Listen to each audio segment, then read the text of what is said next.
The dust devils danced across Main Street like drunken spirits, whirling through Dust Creek with the same restless energy that had plagued the town since the railroad company abandoned their half-built tracks 3 months prior.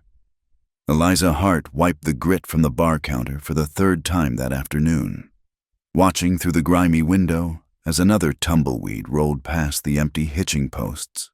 The saloon was quiet, too quiet for a Thursday afternoon, with only old Samuel Pike nursing his whiskey in the corner and the Garrett brothers playing their endless game of cards near the cold fireplace. "Storm's coming," Samuel muttered, not looking up from his glass. His weathered face bore the map of 60 years in the territories, each line earned through drought, disease, or dodging bullets. Can smell it in the air, like copper pennies and gunpowder. Eliza didn't respond. She'd learned that Samuel's predictions had less to do with weather and more to do with the bottom of his bottle. Still, something felt different today. The air hung heavy despite the October chill, and even the usually boisterous Garrett boys spoke in hushed tones. She adjusted the pearl-handled derringer hidden in her apron pocket, a gift from her late father, who'd taught her that in towns like Dust Creek, a woman needed more than sharp wit to survive. The saloon doors burst open with such force they slammed against the walls, sending a shower of dust motes dancing through the shaft of afternoon light. 3 men entered, their faces obscured by bandanas, their clothes bearing the telltale dust of hard riding. But it was the 4th man who made Eliza's blood run cold taller than the others, wearing a black leather mask that covered the upper half of his face, leaving only his mouth and square jaw visible. The mask was weathered and worn, like it had seen too many miles and too much trouble. "Afternoon, ma'am," the masked man said, his voice carrying a strange mix of courtesy and menace. He touched the brim of his hat, a gesture so incongruous with the Colt .45 in his other hand that Eliza almost laughed from sheer nervousness. "We'll be requiring some refreshments. Whiskey for my associates. Water for me." The Garrett brothers froze mid-deal, cards suspended in air. Samuel Pike's hand inched toward his hip before one of the bandits, a wiry man with nervous eyes, trained a rifle on him. Now, the masked leader said, his tone almost conversational. "No need for heroics. We're just passing through." He holstered his pistol with practiced ease and approached the bar, spurs jingling with each step, up close. Eliza could see his eyes through the mask's openings, an unusual gray-green, like sagebrush after rain. They held an intensity that made her grip the bar's edge until her knuckles went white. "Cole Maddox," Samuel whispered, the name carrying across the silent saloon like a curse. The desert ghost himself. Eliza had heard the name in frightened whispers and drunken tales. Cole Maddox, train robber, killer, the man who'd supposedly gunned down 7 soldiers in Amarillo. Some said he wore the mask to hide a face scarred by Apache torture. Others claimed he was disfigured in the war. But looking at him now, Eliza sensed something else entirely in those strange eyes, a weariness that seemed at odds with his fearsome reputation. "Smart man," Cole said, acknowledging Samuel without turning. "Though I prefer just Cole. The Desert Ghost sounds like something out of a dime novel." He placed a $20 gold piece on the bar. "For the drinks and the inconvenience. Miss Hart," Eliza heard herself say, surprised by the steadiness in her voice. "Eliza Hart." "Miss Hart?" He studied her face with those unsettling eyes. "You run a clean establishment. I respect that." She poured the whiskey with hands that barely trembled, sliding the glasses to the other men who grabbed them greedily. When she set the water before Cole, their fingers brushed momentarily. His hand was surprisingly gentle, bearing the calluses of a working man rather than the smooth palm of a pure gunslinger. Stagecoach should be coming through soon. One of his men said, a giant of a man with a scar bisecting his left eyebrow, carrying the mining payroll to Fort Stockton. "Time enough," Cole replied, sipping his water. He hadn't removed the mask, drinking carefully to avoid displacing it. "Though I'm thinking we might have company sooner than expected." As if summoned by his words, The thunder of hooves filled the air. Through the window, Eliza saw a dust cloud approaching from the East Riders, at least a dozen, moving fast. The afternoon stage from Fort Stockton, running early and hard. "Boss," the nervous bandit said. "that ain't right. Stage got outsiders riding alongside?" Cole set down his glass with deliberate calm. "Seems someone leaked our plans, boys." His voice held no surprise, only a cold calculation. "Mitchell, Blake, get to position. Scarborough, you're with me." "What about the woman?" Scarborough, the giant, gestured toward Eliza with his rifle. Cole's eyes found hers again, and, for a moment, something flickered there. Regret. "Warning, Miss Hart comes with us. Can't have her raising alarms." He moved around the bar with fluid grace, taking her arm with surprising gentleness. "I apologize for the inconvenience. You have my word you won't be harmed." "Your word!" Eliza yanked her arm back, anger overcoming fear. "The word of a murderer and thief." A slight smile played at the corners of his mouth. "Even outlaws have their codes. Miss Hart, now, we can do this pleasantly, or—" the smile vanished.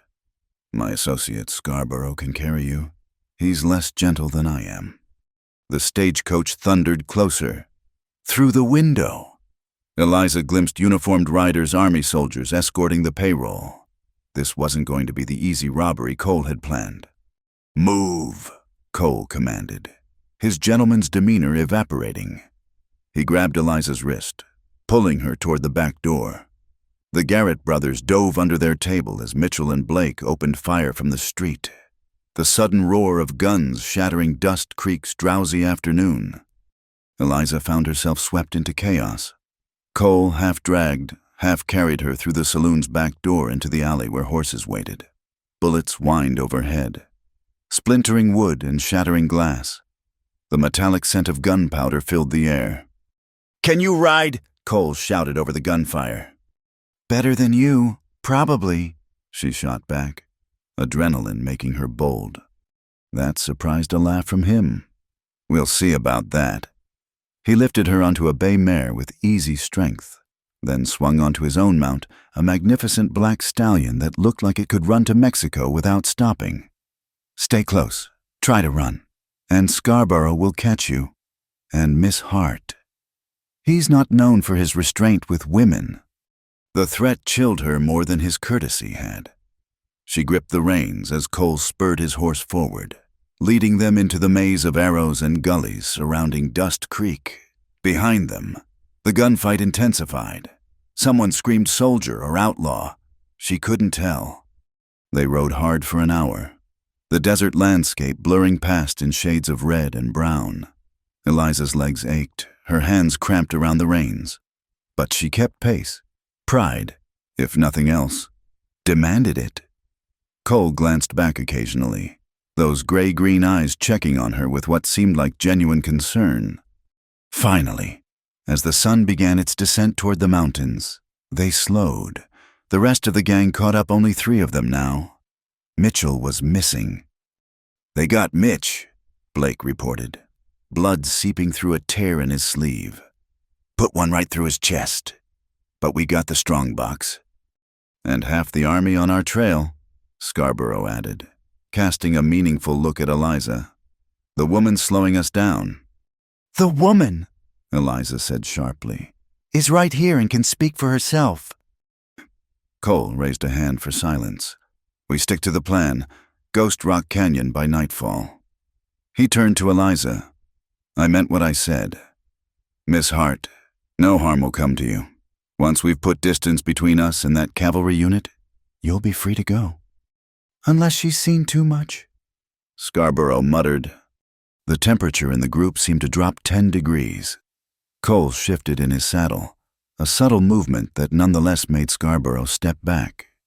"What was that?" Cole's voice was soft, dangerous. "Nothing, boss, just thinking out loud." "Think quieter." Cole turned his horse north, toward the jagged line of mountains that looked like broken teeth against the sunset. "We ride." As they moved deeper into the wilderness, Eliza studied her captors with the same careful attention she'd once applied to her father's medical texts. Blake was young, perhaps 20, with the reckless energy of someone with nothing to lose. Scarborough was older, harder, with the dead eyes of a man who'd crossed too many lines to find his way back. And Cole Maddox, he remained an enigma, his mask hiding more than just his face. The sun painted the desert in shades of gold and crimson as they climbed into the foothills. Despite her situation, Eliza couldn't help but marvel at the stark beauty of the landscape. Saguaro cacti stood like silent sentinels, their arms reaching toward the darkening sky. A red-tailed hawk circled overhead, riding the thermals with effortless grace. "Beautiful country," Cole said, following her gaze. "Hard and unforgiving, but beautiful. Like its outlaws." The words slipped out before she could stop them. He turned to look at her fully, those strange eyes unreadable behind the mask. "Perhaps, Miss Hart, perhaps exactly like that." They reached Ghost Rock Canyon as full darkness fell. The hideout was better equipped than Eliza had expected, a natural cave system partially improved with timber supports and rough furniture. Supplies were stacked along one wall, and a spring provided fresh water. This wasn't a temporary camp, but an established refuge.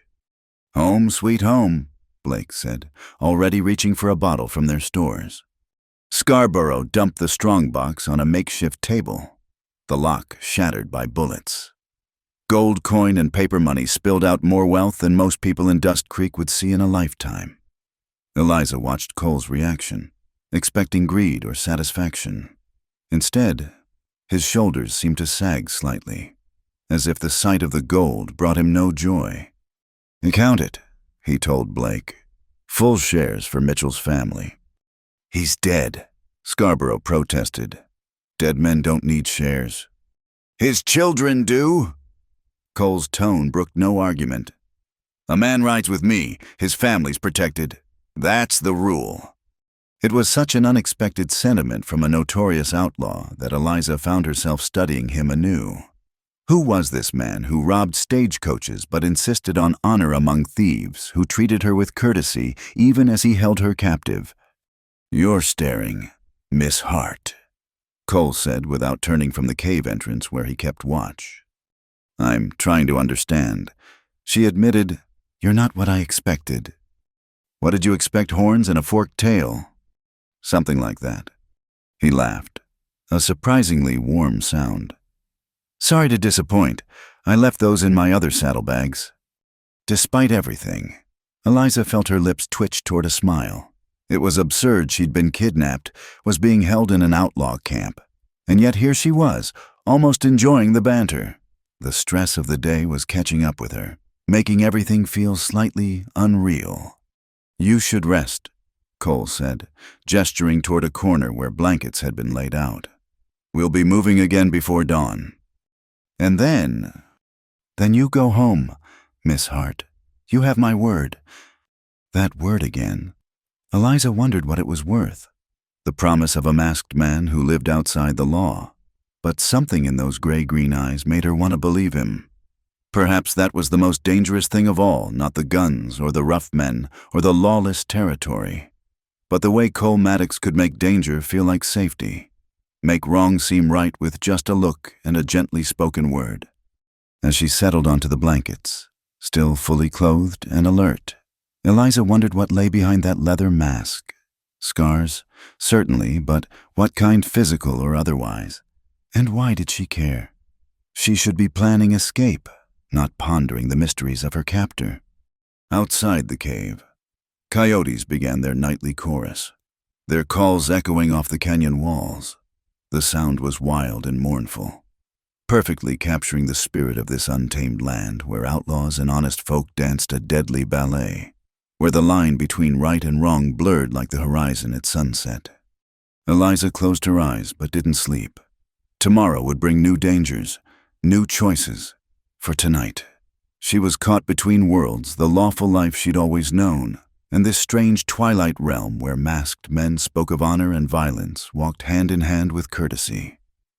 In the flickering firelight, she could just make out Cole's silhouette at the cave entrance, keeping watch like some ancient guardian. The desert ghost, they called him, but ghosts, Eliza reflected, were supposed to be cold, empty things, whatever else Cole Maddox might be. He was neither of those. And that, perhaps, was the most dangerous truth of all. The morning came too soon, bringing with it the acrid smell of coffee and the sound of harsh voices. Eliza woke to find Blake and Scarborough huddled over the strongbox, their argument carrying clearly through the cave. "I say we split it now," Scarborough growled. His massive hands clenched. "Head to Mexico before the army finds us." Cole said we wait. Blake countered, though his voice lacked conviction. The young outlaw's eyes kept drifting to the gold with naked hunger. "Cole says a lot of things." Scarborough spat into the fire. "Maybe it's time we stopped listening." Eliza remained still, feigning sleep while she observed. Cole was nowhere to be seen, and the tension in the cave felt ready to explode. She'd witnessed enough saloon brawls to recognize the signs, the way Scarborough's hand hovered near his gun, how Blake's shoulders tensed like a coiled spring. "The woman's awake," a new voice said. Eliza opened her eyes to find a fourth man she hadn't noticed before, lean and hawk-faced, with the cold eyes of a professional killer. Where had he come from? "Morning, Jonas," Blake said nervously. "Didn't hear you ride in." Jonas Pike ignored the greeting, his attention fixed on Eliza. "Pretty thing. Shame to waste her on Cole's principles." His smile made her skin crawl. "Man needs comfort on the trail." "Cole said," Blake began. "Cole ain't here." Jonas moved closer to Eliza, who instinctively pressed back against the cave wall. "And I'm tired of what Cole says. Aren't you, boys?" The cave entrance darkened as Cole appeared, moving with that unnerving silence that seemed impossible for a man his size. His clothes bore the dust of a night ride, and his mask showed new scratches, as if he'd been through brambles. "Am I interrupting something?" His tone was mild, but Eliza saw Scarborough's hand drop from his gun. "Just getting acquainted with your guest," Jonas said, not backing away from Eliza. "Thought someone should show her proper hospitality." Cole stepped into the cave, each movement deliberate and controlled. "Miss Hart is under my protection." "Jonas, I thought I made that clear." "Lot of things you've made clear." Jonas turned to face him fully, like how we were supposed to hit that payroll without army interference. Funny how they knew exactly where to find us. The accusation hung in the air like smoke. Blake shifted nervously while Scarborough watched with calculating eyes. Eliza realized she was witnessing something far more dangerous than a simple disagreement among thieves. "You suggesting something?" Cole's hand rested casually on his gun belt. "I'm saying maybe you've gone soft. Maybe that fancy coat of yours is getting us killed." Jonas gestured toward Eliza. "Case in point, dragging along dead weight because you're too noble to do what needs doing." "Mitchell died because he was careless," Cole said evenly. "Not because of her. Mitchell died because someone talked." Jonas's facade of calm cracked. "Someone told the army about our plans, and now we're stuck in this cave with half the territory looking for us. All because you won't let us split the take and scatter." Eliza watched the interplay with growing understanding. This wasn't just about her or the gold. This was about leadership, about conflicting visions of what their outlaw band should be. Jonas represented the old way, brutal, selfish, taking whatever they wanted. Cole, despite his crimes, seemed to be trying for something different. "We moved tonight as planned," Cole said. "Together. Anyone who wants to leave after that is free to go with their share. If we live that long." Jonas moved past Cole, deliberately bumping his shoulder. "Your funeral, Maddox.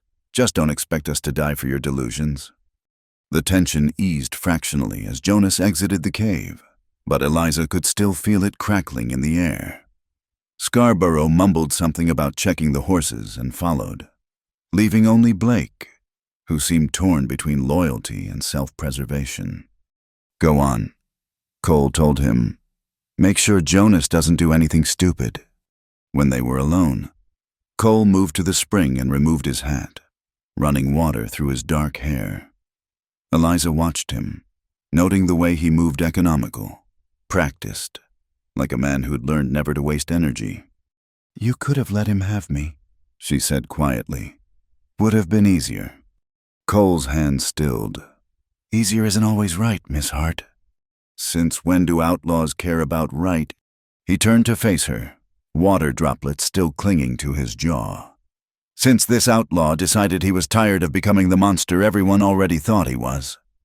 The honesty in his voice surprised her. Eliza stood, stretching muscles cramped from sleeping on stone. "Who are you really?" "Cole Maddox." "Now that's a dangerous question." He pulled a clean shirt from his saddlebags. Mind turning around, Eliza blinked. "A modest outlaw." She turned, though she couldn't help but smile at the incongruity. "You rob stages at gunpoint but won't change your shirt in front of a lady." "Man's gotta have some standards." She heard fabric rustling. "You can turn back now." When she did, she found him watching her with those unsettling gray-green eyes. The morning light filtering through the cave entrance caught them just right, and she saw something she'd missed before, flecks of gold, like pieces of the desert itself trapped in his gaze. "Your men don't trust you anymore," she said. "Jonas was never my man. He's a necessity, knows the territory better than anyone." Cole checked his weapons with mechanical precision. "The others will fall in line or they won't. Either way, you'll be safe." "Why?" The question burst out before she could stop it. "Why do you care what happens to me?" He paused in loading his rifle. "Maybe because you reminded me that there's still something worth protecting in this world. Or maybe I'm just tired of adding innocent blood to my ledger." He met her eyes. "Does it matter?" Before she could answer, gunfire erupted outside. Cole moved instantly, pushing Eliza behind a boulder as bullets whined through the cave entrance. "Army found us," Blake's voice, high with panic. "They're coming up the canyon." Cole cursed the first time Eliza had heard him do so. He peered around the entrance, ducking back as more bullets chipped the stone. "How many?" 20, maybe more," Scarborough bellowed from somewhere outside. "And they've got the high ground." It was a trap, Eliza realized. The perfect bottleneck one way in or out of the canyon, with soldiers controlling the exit. Her heart hammered as she understood their situation. They were going to die here, in this cave that smelled of must and desperate men. "The gold!" Jonas shouted, appearing at the entrance with blood streaming from a gash on his forehead. "We need to dump the gold and ride hard." "No," Cole said firmly. "We got men depending on those shares." "Dead men don't spend money." Jonas raised his gun, pointing it at Cole. "I'm done taking orders from—" The shot was impossibly loud in the confined space. Eliza screamed as Jonas crumpled, a red stain spreading across his chest. Cole stood with smoking pistol, his face a mask beneath the mask. "Anyone else want to discuss the chain of command?" His voice was deadly quiet. More gunfire from outside. The army was advancing, using covering fire to move up the canyon. Eliza could hear officers shouting orders, the disciplined approach of trained soldiers versus the panicked shots of the outlaws. "There's another way," Blake said suddenly. "The old mine shaft leads out the back of the mountain." Cole grabbed the strongbox with one hand and Eliza's wrist with the other. "Show us! Now!" They plunged deeper into the cave system, following Blake's darting form. The passages narrowed, forcing them to squeeze through gaps in the stone. Behind them, Eliza could hear soldiers entering the main cave, shouts of discovery as they found Jonas's body. The mine shaft was a black mouth in the stone, old timbers groaning under the weight of years. A rope ladder descended into darkness. "You first," Cole told Blake. "Then Miss Hart." "I can't." Eliza stared at the void. "I can't see anything down there." You can and you will. Cole's hands were gentle on her shoulders. I won't let you fall. Something in his voice steadied her. Eliza gripped the rope ladder, feeling it sway sickeningly as she descended. The darkness was absolute, pressing against her like a living thing. Her feet finally touched solid ground, and she stumbled away from the ladder as Blake struck a match. The brief light revealed a tunnel stretching into blackness. Cole landed beside them, then Scarborough, his bulk making the old timbers creak alarmingly. "This better lead somewhere," Scarborough muttered. They moved through the tunnel in single file, Blake leading with sporadic matchlight. The air was stale, heavy with the scent of old stone and older fears. Eliza kept one hand on the wall, the other clutched in Cole's firm grip. "You're shaking," he said quietly. "I don't like closed spaces." His thumb brushed across her knuckles, a surprisingly intimate gesture. "Tell me about your saloon. What's your favorite drink to make?" She recognized the distraction for what it was and grabbed onto it gratefully. "There's this drink my father taught me. Called it a dust devil.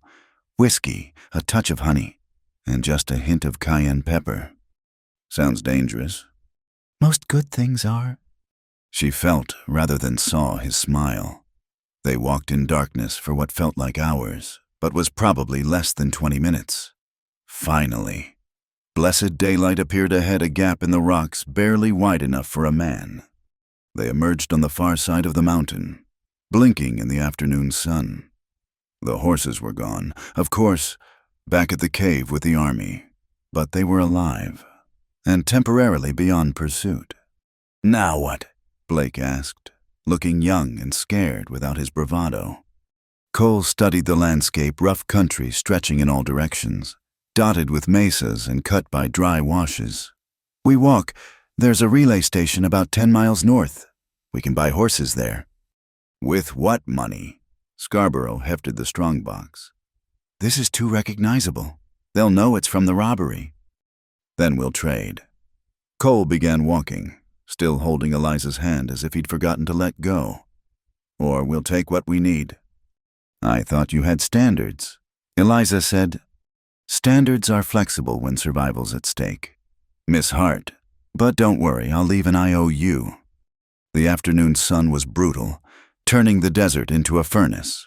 They walked in silence, saving their energy and what little water they'd brought. Eliza had never felt so exposed, nowhere to hide in this vast landscape. Just 4 figures moving across the hardpan like ants on a dinner plate.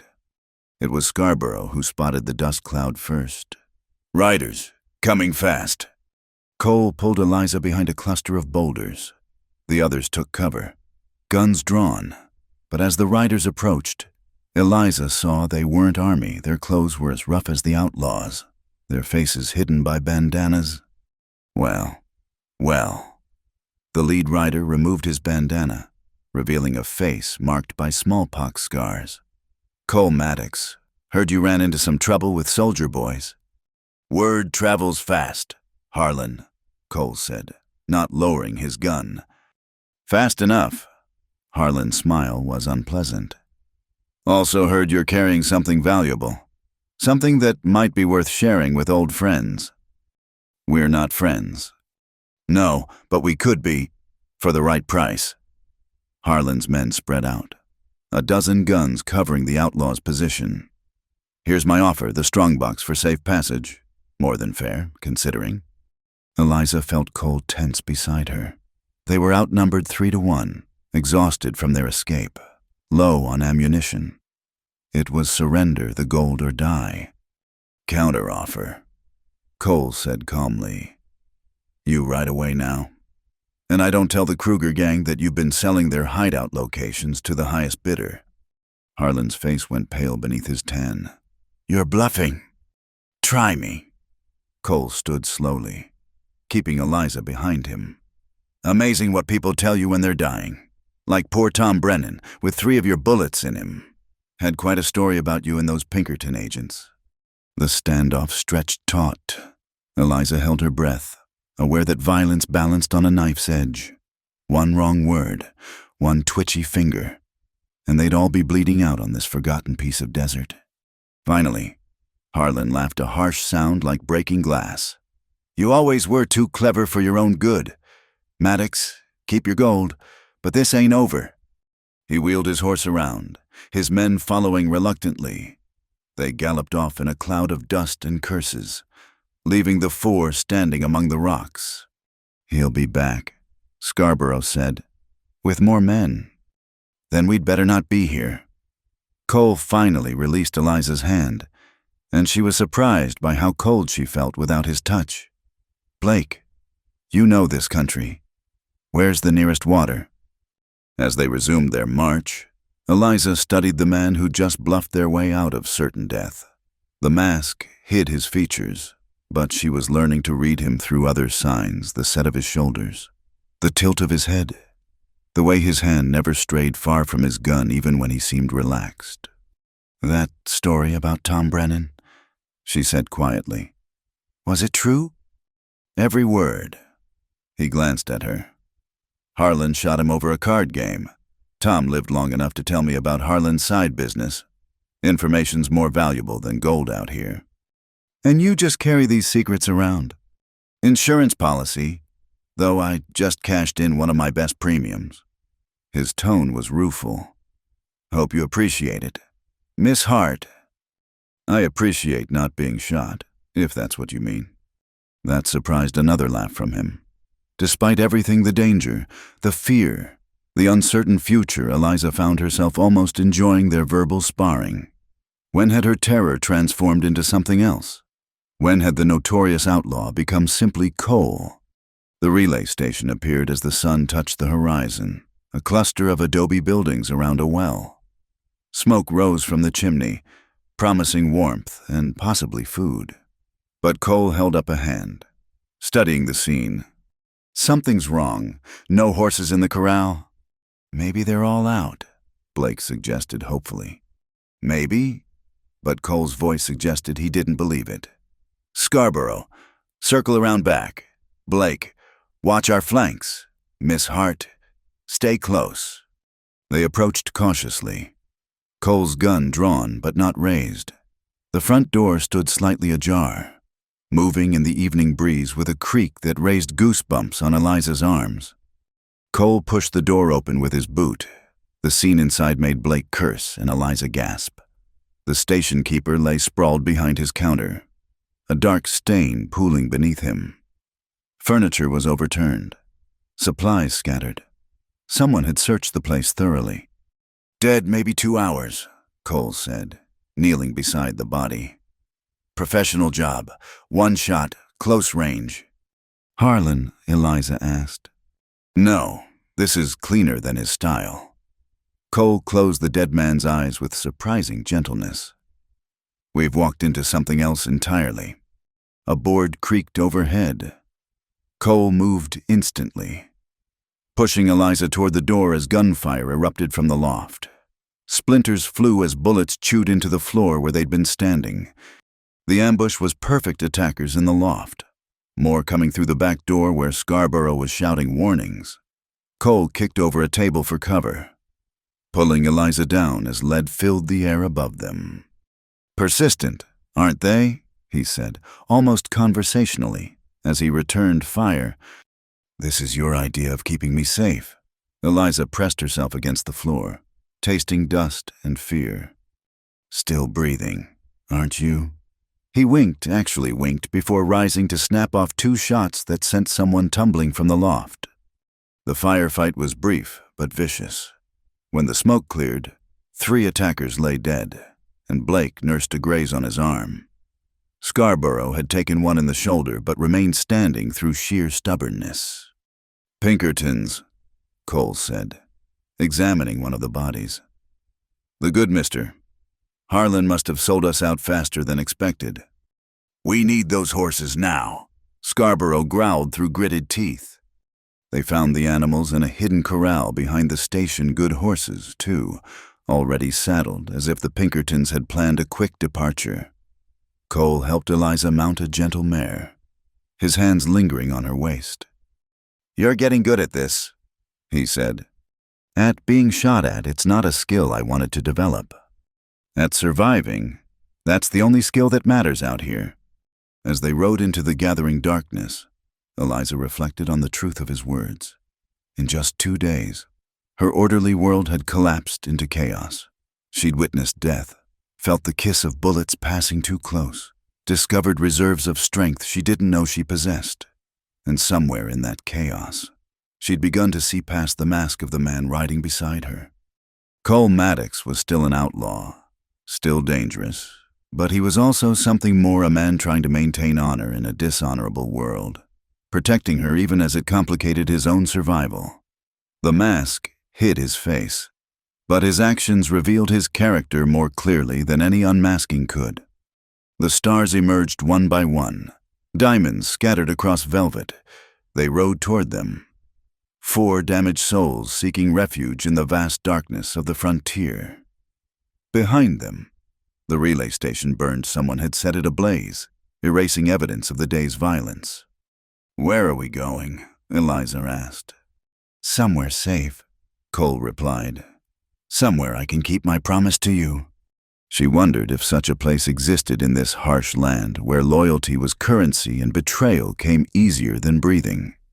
But looking at the determined set of his shoulders, the protective way he positioned his horse between her and potential danger, Eliza found herself believing perhaps that was the most dangerous thing of all, not the guns or the chase or the constant threat of death, but this growing trust in a man whose face she'd never fully seen.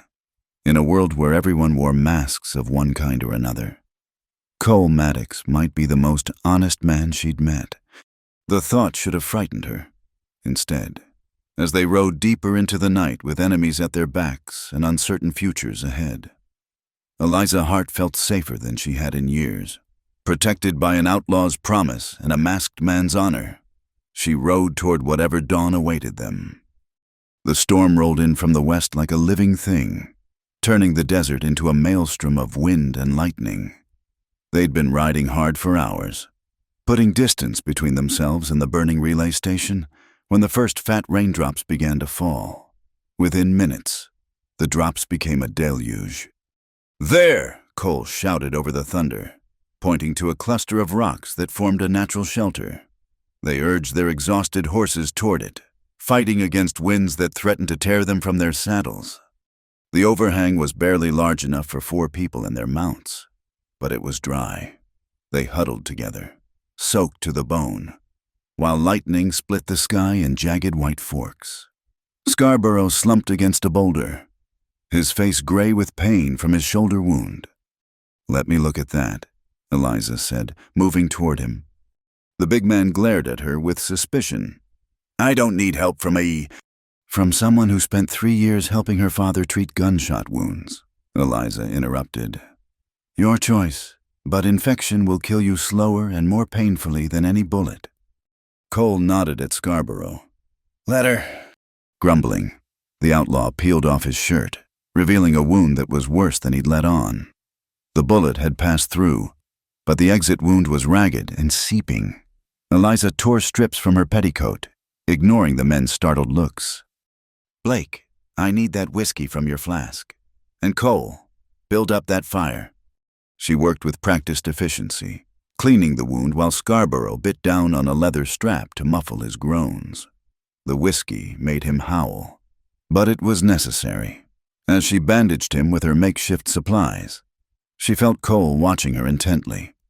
"Your father taught you well," he said quietly. "He was a good man, believed in helping people, regardless of which side of the law they walked." She tied off the bandage. "He died trying to save a wounded outlaw. The man's partner shot him for his trouble." A heavy silence fell, broken only by the storm's fury. She hadn't meant to share that, but something about the darkness and the rain made honesty easier. "I'm sorry," Cole said simply. "The world's full of men who mistake kindness for weakness." "Is that what you are, one of those men?" "I was." He stared out at the rain. "Trying not to be any more." Blake had built the fire up to a comfortable blaze, and they arranged themselves around it. Scarborough dozed fitfully. his fever breaking thanks to Eliza's care. Blake took first watch at the shelter's entrance, leaving Cole and Eliza sitting closer than propriety would normally allow. "You're shivering," Cole observed. "Wet clothes and desert nights don't mix well." He hesitated, then pulled off his duster and draped it around her shoulders. The coat was warm from his body heat and smelled of leather, gunpowder, and something uniquely him. Eliza pulled it closer, trying not to think about how intimate the gesture felt. "Thank you." They sat in companionable silence, watching the fire dance. The storm began to ease, thunder growing distant in the flickering light. Eliza studied what she could see of Cole's face, the strong jaw, the well-shaped mouth, the way his mask cast shadows that made his eyes seem even more mysterious. "Can I ask you something?" she said. "You can ask. I might not answer. Why the mask? The real reason, not the stories people tell." He was quiet so long she thought he wouldn't respond. Then, "First time I killed a man, I was 17, Confederate cavalry. He wasn't much older than me, maybe 19, 20. Had this photograph in his pocket of a pretty girl and a baby." Cole's voice was distant, lost in memory. "I started wearing the mask after that. Figured if I was going to become a killer, I didn't want to see my own face in the mirror." "But you still became an outlaw." "War ended, but the killing didn't. Government took our farm for back taxes. My mother died of grief, my sister of fever because we couldn't afford medicine. I had two choices: die poor and honest, or live rich and damned." He turned to her. "I chose to live. And now I'm starting to think there might be a third choice, one I couldn't see before." The fire crackled between them. Eliza felt something shift in the air, an awareness that made her pulse quicken. Cole reached out slowly, his fingers brushing a strand of wet hair from her face. The touch was feather-light, but it sent sparks through her entire body. "You're not what I expected either. Eliza Hart." The use of her first name alone made her breath catch. "What did you expect? Someone who would cower and cry, not someone who'd trade barbs while bullets flew, or tend wounds of men who kidnapped her." His thumb traced the line of her jaw. "You're dangerous in your own way." "How am I dangerous?" "You make me want things I can't have. Make me think about futures that don't end with a rope or a bullet." The honesty in his voice undid her. Without conscious thought, Eliza leaned into his touch. They were close now, close enough that she could see the gold flecks in his eyes, the way his breath quickened to match hers. "Cole," she whispered. Lightning flashed, illuminating everything for one brilliant moment. In that instant, she saw him reach for his mask with his free hand, saw it lift away, saw... Thunder crashed, and Blake shouted from the entrance, "Riders coming fast!" Cole was on his feet instantly, mask back in place, gun in hand. The moment shattered like glass. Eliza felt the loss of his warmth as he moved to join Blake, her lips tingling with a kiss that hadn't quite happened. "How many?" Cole demanded. "Can't tell in this rain. 6, maybe 8. Wake Scarborough. We might need to run." But the riders weren't pursuing them. They thundered past the shelter without slowing, heading north with desperate urgency. In the lightning flashes, Eliza glimpsed Apache warriors on painted ponies, feathers and beads dark with rain. "War party," Blake breathed. "Heading for the settlements." Cole watched them disappear into the storm. "No, running from something. Apaches don't ride like that unless they're being chased." His prediction proved accurate. 20 minutes later, a larger group of riders appeared. Cavalry, their blue uniforms black with rain. They too passed without noticing the shelter, intent on their quarry. "Army's pushing the tribes hard," Scarborough said, awake now despite his injury. "Heard they're forcing them onto reservations." "Another war that creates more outlaws than it stops," Cole said bitterly. They maintained their vigil through the night, taking turns on watch. Eliza dozed fitfully against Cole's shoulder, his duster still wrapped around her. She dreamed of masks falling away, of secrets revealed, of kisses that tasted like rain and danger. Dawn came pale and washed clean. The storm had passed, leaving the desert transformed. Pools of water reflected the sky, and the air smelled of sage and possibility. They emerged from their shelter like survivors of a shipwreck, blinking in the new light. "We need supplies," Cole said, studying their depleted resources. "There's a trading post about 15 miles east. Neutral ground, they don't ask questions if you don't cause trouble." They rode through a world made fresh, the horses picking their way around puddles that would vanish by noon. Eliza found herself riding beside Cole, their knees occasionally brushing. Neither acknowledged the almost kiss from the night before, but it hung between them like a physical presence. The trading post sat at a crossroads, a ramshackle collection of buildings that serviced travelers of all kinds: Mexican traders, Apache scouts, settlers, and yes, outlaws. The owner, a grizzled Frenchman named Dubois, greeted them with the careful neutrality of a man who survived by not taking sides. "Maddox," he said, eyeing the group. "Heard you had some trouble with the army." "News travels fast." "Faster than you, apparently. There's paper on you now. $500. Dubois' eyes flicked to Eliza. "The ladies listed too. Kidnapping, they say." Eliza felt a chill that had nothing to do with her still damp clothes. She was officially part of this now, wanted by the law simply for being taken against her will. "We need supplies," Cole said, placing gold coins on the counter. "And information." Dubois examined the coins not from the stolen payroll. Eliza noticed. Cole had other resources. It seemed, "Supplies I got. Information. Depends what you're asking." "The Kruger gang. Where they hold up these days?" The Frenchman's face went carefully blank. "Now why would you want to know a thing like that?" "So, because Harlan's working with the Pinkertons, and the Krugers need to know." Cole leaned forward. "Unless you'd prefer they find out the hard way." Dubois considered this, then nodded slowly. "Last I heard, they were using the old Spanish mission near Skeleton Ridge. But Maddox, you don't want to go there. Carl Kruger's got 40 men and a mean streak wider than the Rio Grande. Just need to deliver a message." They left with full saddlebags and fresh ammunition. But as they prepared to mount up, a woman emerged from the post's back room, young, pretty beneath the hard life written on her face. She looked at Cole with recognition and something else. Fear. Anger.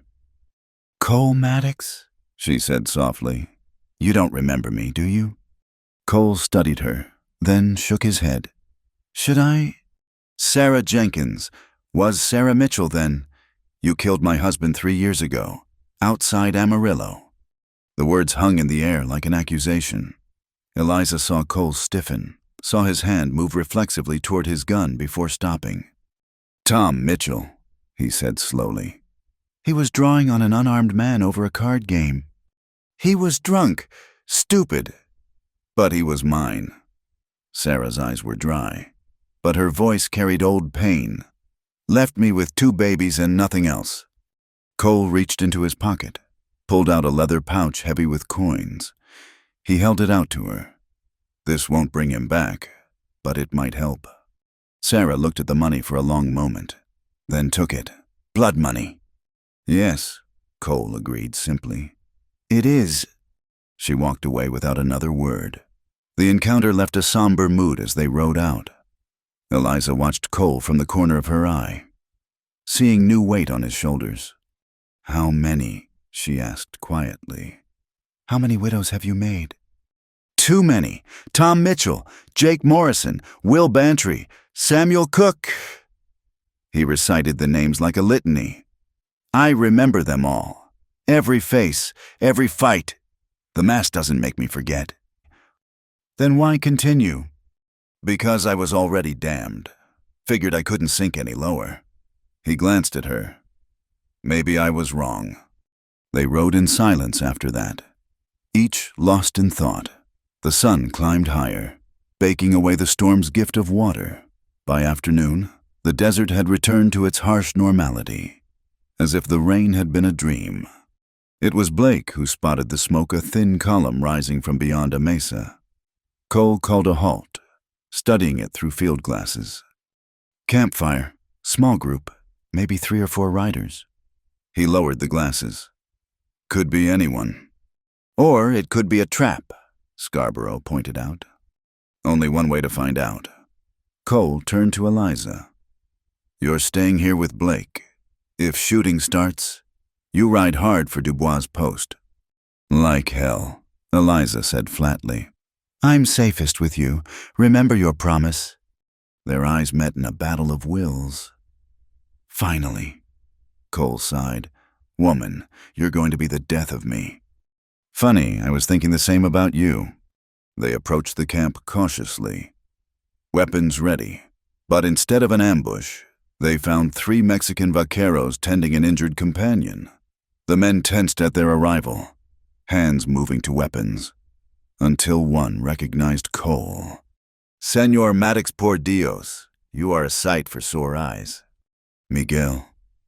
Cole dismounted, genuine warmth in his voice. What happened? Apaches, not war party renegades who wouldn't go to the reservation. They hit our herd, scattered the cattle. Paco took an arrow. Miguel gestured to the wounded man. We lost them in the storm, but... Cole knelt beside Paco, examining the wound. The arrow had been removed, but badly. Infection was setting in, evident in the man's fever and the angry red streaks spreading from the wound. Eliza, Cole called. Your skills are needed again. She worked on Paco while the vaqueros told their story. They'd been driving cattle to Fort Worth when the renegades struck desperate men caught between the army and starvation, attacking anything that might yield supplies. The world's changing, Senor Maddox, Miguel said sadly. No place for men like us anymore. The railroads, the army, the big ranchers, they squeeze us out poco a poco. There's always Mexico, Blake suggested. And Mexico has its own troubles. Amigo, rurales, worse than any Texas Ranger. Eliza finished with Paco. Having cleaned and properly dressed the wound, he'd live if the fever broke. The vaqueros thanked her profusely, pressing a small silver cross into her hands despite her protests. For protection, Senora, you will need it, riding with these men. As they prepared to leave, Miguel pulled Cole aside. They spoke in rapid Spanish, too quick for Eliza to follow with her limited vocabulary. But she saw Cole's face darken, saw him glance at her with concern. What is it? She asked when they were mounted again. Trouble. There's a new sheriff in Dust Creek. Kane, his name is. Making a reputation by hunting outlaws. All sheriffs hunt outlaws. Not like this one. He doesn't bring them in for trial. Cole's voice was grim. And he's put a special bounty on me. $1,000, dead or alive, preference on dead. Because of me, because he thinks you kidnapped me. Maybe, or maybe because someone's paying him to clean up loose ends. He met her eyes. I can take you back, leave you somewhere safe. Let them know you weren't harmed. And then what you think they'll believe I was an unwilling captive after riding with you for days I'm already branded. Cole, might as well see this through. He studied her for a long moment. You sure about that? Once you cross certain lines, there's no going back. I crossed that line when I didn't run at the relay station, when I tended Scarborough's wound, when I... She stopped, heat rising in her cheeks as she remembered their almost kiss. When you what? His voice had dropped, become intimate despite their companion's presence. When I started seeing the man behind the mask, she finished quietly. They rode on as the sun began its descent, painting the desert in shades of gold and crimson. Behind them, the vaqueros tended their wounded companion. Ahead lay Skeleton Ridge and the dangerous meeting with the Kruger gang, and somewhere beyond that, a reckoning with Sheriff Kane and the forces gathering against them. But for now, In this moment between destinations, Eliza allowed herself to simply be. The rhythmic movement of the horse, the vast openness of the landscape, the presence of the complicated man beside her, it all combined to create an odd sense of peace. She was an outlaw now, wanted by the law, riding with dangerous men toward an uncertain future. It should have terrified her. Instead, she felt more alive than she had in years.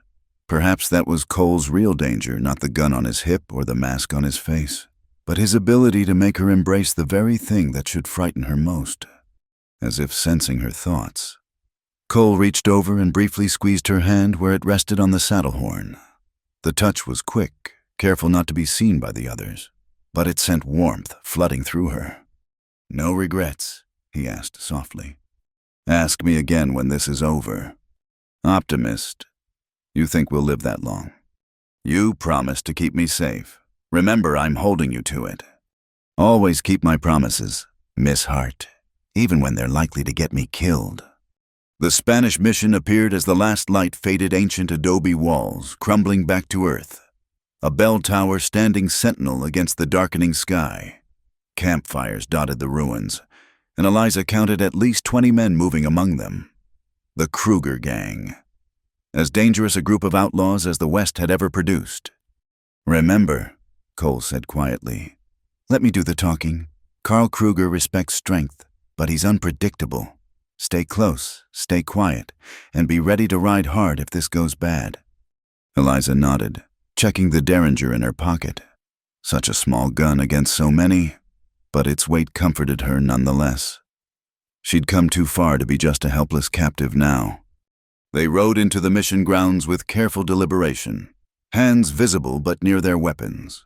Men emerged from shadows, surrounding them with drawn guns and suspicious eyes. And from the ruined church came a giant of a man, easily 6.5 feet tall, with a beard like a grizzly and eyes as cold as winter. "Cole Maddox." Carl Kruger's voice was like gravel in a metal bucket. "You've got balls coming here, or maybe you're just stupid. Let's find out which." Carl Kruger's men formed a tight circle around them, the firelight dancing off gun barrels and hostile faces. Eliza kept her hands visible on her saddle horn, acutely aware of every weapon pointed their direction. Beside her, Cole remained remarkably calm, as if surrounded by armed outlaws was just another evening's entertainment. "Carl," Cole said evenly, "I come bearing news you need to hear. The only news I want from you is where my cut from the Amarillo job went." Kruger stepped closer, and Eliza caught the scent of whiskey and unwashed leather. 20%, we agreed. Haven't seen a dime. Hard to pay debts when you're running from the Army and Pinkertons both. Cole replied, "Which brings me to why I'm here. Harlan Morse is working with the law. He's selling information about the camps." Kruger's eyes narrowed to slits. "That's a serious accusation." "It's not an accusation, it's a fact. He tried to take us yesterday. Knew exactly where we'd been holed up. When that failed, Pinkertons were waiting at Murphy's relay station." Cole gestured to Scarborough's bandaged shoulder. "We barely got out alive." A murmur ran through the assembled outlaws.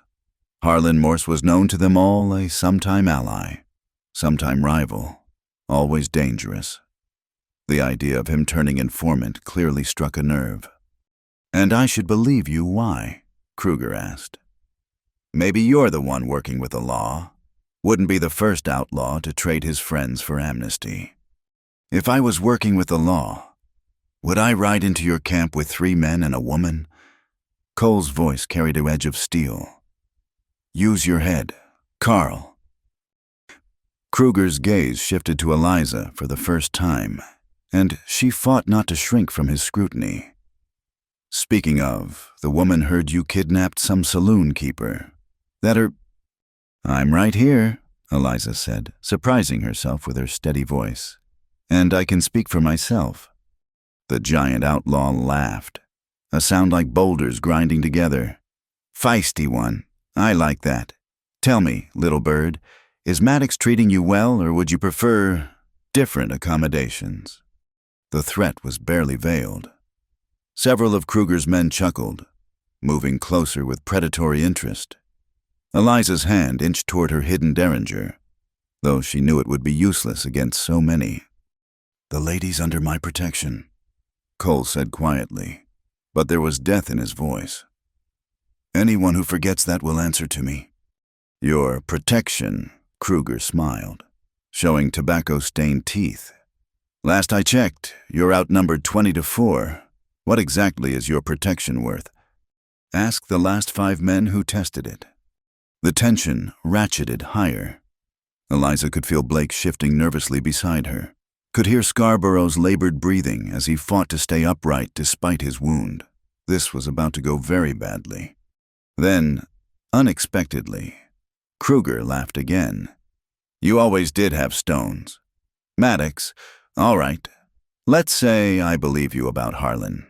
What do you want in return for this information?" "Nothing. Consider it professional courtesy." Cole paused. "That and safe passage out of here. We've got our own problems to handle." "The new sheriff in Dust Creek, Kane." Kruger spat into the fire. "Yeah, I heard about him. Cleaning up the territory, they say. Already killed 3 of the Watkins boys. No trial, just executed them in the street." "Then you understand why I need to keep moving." Kruger studied them for a long moment, then nodded slowly. "You can camp here tonight. Rest your horses, resupply, but come dawn, you're gone. And Maddox, we're square on the Amarillo job. But only because I'm feeling generous. Don't push your luck." The circle of guns lowered, though the hostility remained. They were given a spot near the old mission wall, far enough from the main camp to discourage interaction. As they unsaddled their tired horses, Eliza noticed how Cole positioned himself between her and the other outlaws. A casual protection that touched her more than grand gestures would have. "That went better than expected," Blake muttered, building a small fire. "Night's not over yet," Scarborough warned, grimacing as he lowered himself to the ground. His fever had returned, though he was trying to hide it. Cole crouched beside Eliza as she tended the fire. "You did good back there. Kruger respects courage." "I wasn't feeling very courageous," she admitted. "More like terrified." "Courage isn't the absence of fear. It's acting despite it." His fingers brushed hers as he added wood to the flames. "You continue to surprise me, Eliza Hart." The night deepened around them. The Kruger gang's revelry grew louder, drinking, gambling, occasional fights breaking out and being quickly suppressed. It was like looking at chaos incarnate, the complete breakdown of civilized behavior. "Is this what you wanted?" Eliza asked Cole quietly. They sat apart from the others, sharing a blanket against the desert chill.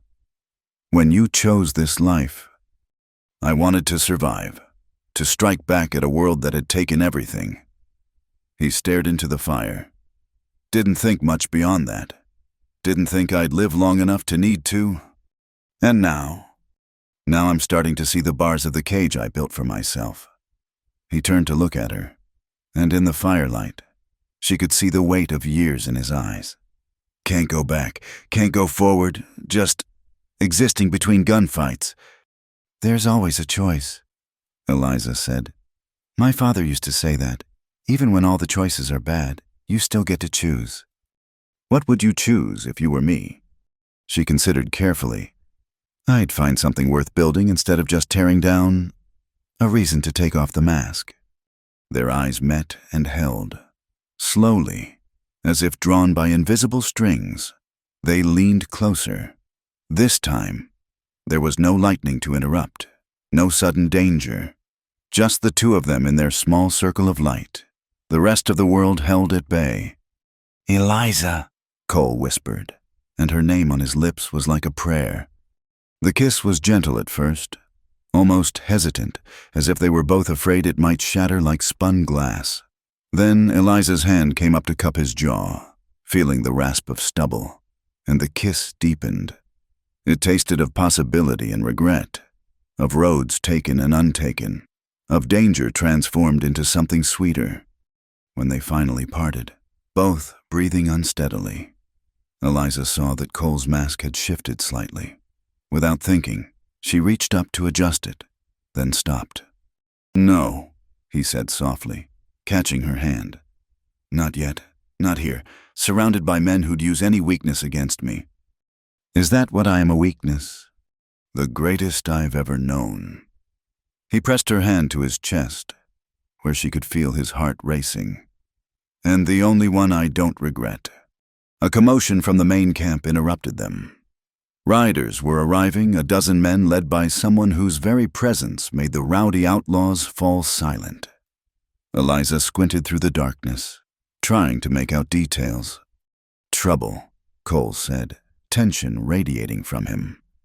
"That's Jake Thornton, Kruger's enforcer. He's been away on a job." Thornton dismounted near the central fire, his movements sharp with barely contained violence. Even from a distance, Eliza could see he was a killer. It was in the way he moved, the way others shrank from him. Kruger emerged from the ruined church to greet his lieutenant. They conferred in low voices, Thornton gesturing angrily. Then both men turned to look toward Cole's camp. "Get ready to ride," Cole said quietly, not moving from his relaxed position. "Slowly, don't attract attention." But it was too late. Thornton was striding toward them, hand resting on his gun. Several of his men flanked him, creating a semicircle of threat. "Well, well," Thornton's voice was like oil over water. "Cole Maddox, heard you were dead." "Disappointed?" "Actually, yes." Thornton smiled, and it was the coldest thing Eliza had ever seen. "See, there's a matter of $5,000 you cost me in Santa Fe. Remember that job, the one where you decided to grow a conscience? The job involved killing witnesses, women and children." Cole's voice was flat. "I don't do that." "No, you just left me and my boys to face the consequences alone. 2 of them died because you went soft." "They died because you were sloppy. Don't blame your failures on my standards." Thornton's hand twitched toward his gun. Around them, men were gathering, drawn by the promise of violence like moths to flame. Eliza realized with cold certainty that this had been a trap all along, not Kruger's doing. But bad timing, that might get them all killed. "Jake!" Kruger called out, a warning in his voice. "These people are under my protection tonight." "Your protection doesn't cover old debts." "Carl," Thornton's eyes never left Cole, "this is between Maddox and me." "Then it waits until morning," Kruger said firmly. "Those are the rules, even for you." For a moment, Eliza thought Thornton would draw anyway. The tension was so thick she could barely breathe. Then the enforcer smiled that cold smile again. "Morning it is. First light, Maddox. You and me. Winner takes everything, including your pretty friend there." "She's not part of this," Cole said sharply. "She is now." Thornton's eyes raked over Eliza with possessive hunger. "Been a while since I had a woman with some fire. She'll do nicely." "If you think," Eliza started, but Cole's hand on her arm stopped her. "First light," Cole agreed calmly. "Standard rules, no interference." Thornton nodded, satisfied, and walked away with his men. The gathering crowd dispersed slowly, buzzing with anticipation. A gunfight between Cole Maddox and Jake Thornton. It would be something to tell stories about. "You can't," Eliza said as soon as they were alone. "He's a killer." "So am I," Cole reminded her gently. This was always going to happen. Men like Thornton and me, we can't exist in the same space for long. Then we run, now, while it's dark, and be hunted by both Thornton and Kruger. No. He cupped her face in his hands. "Trust me. Eliza, please." She wanted to argue, to rage against the stupid masculine pride that demanded blood for honor. But looking into his eyes, she saw something that stopped her, not resignation, but determination. He wasn't planning to die tomorrow. "What can I do?" she asked instead. "Keep Scarborough alive. His fever's worse. And if things go bad..."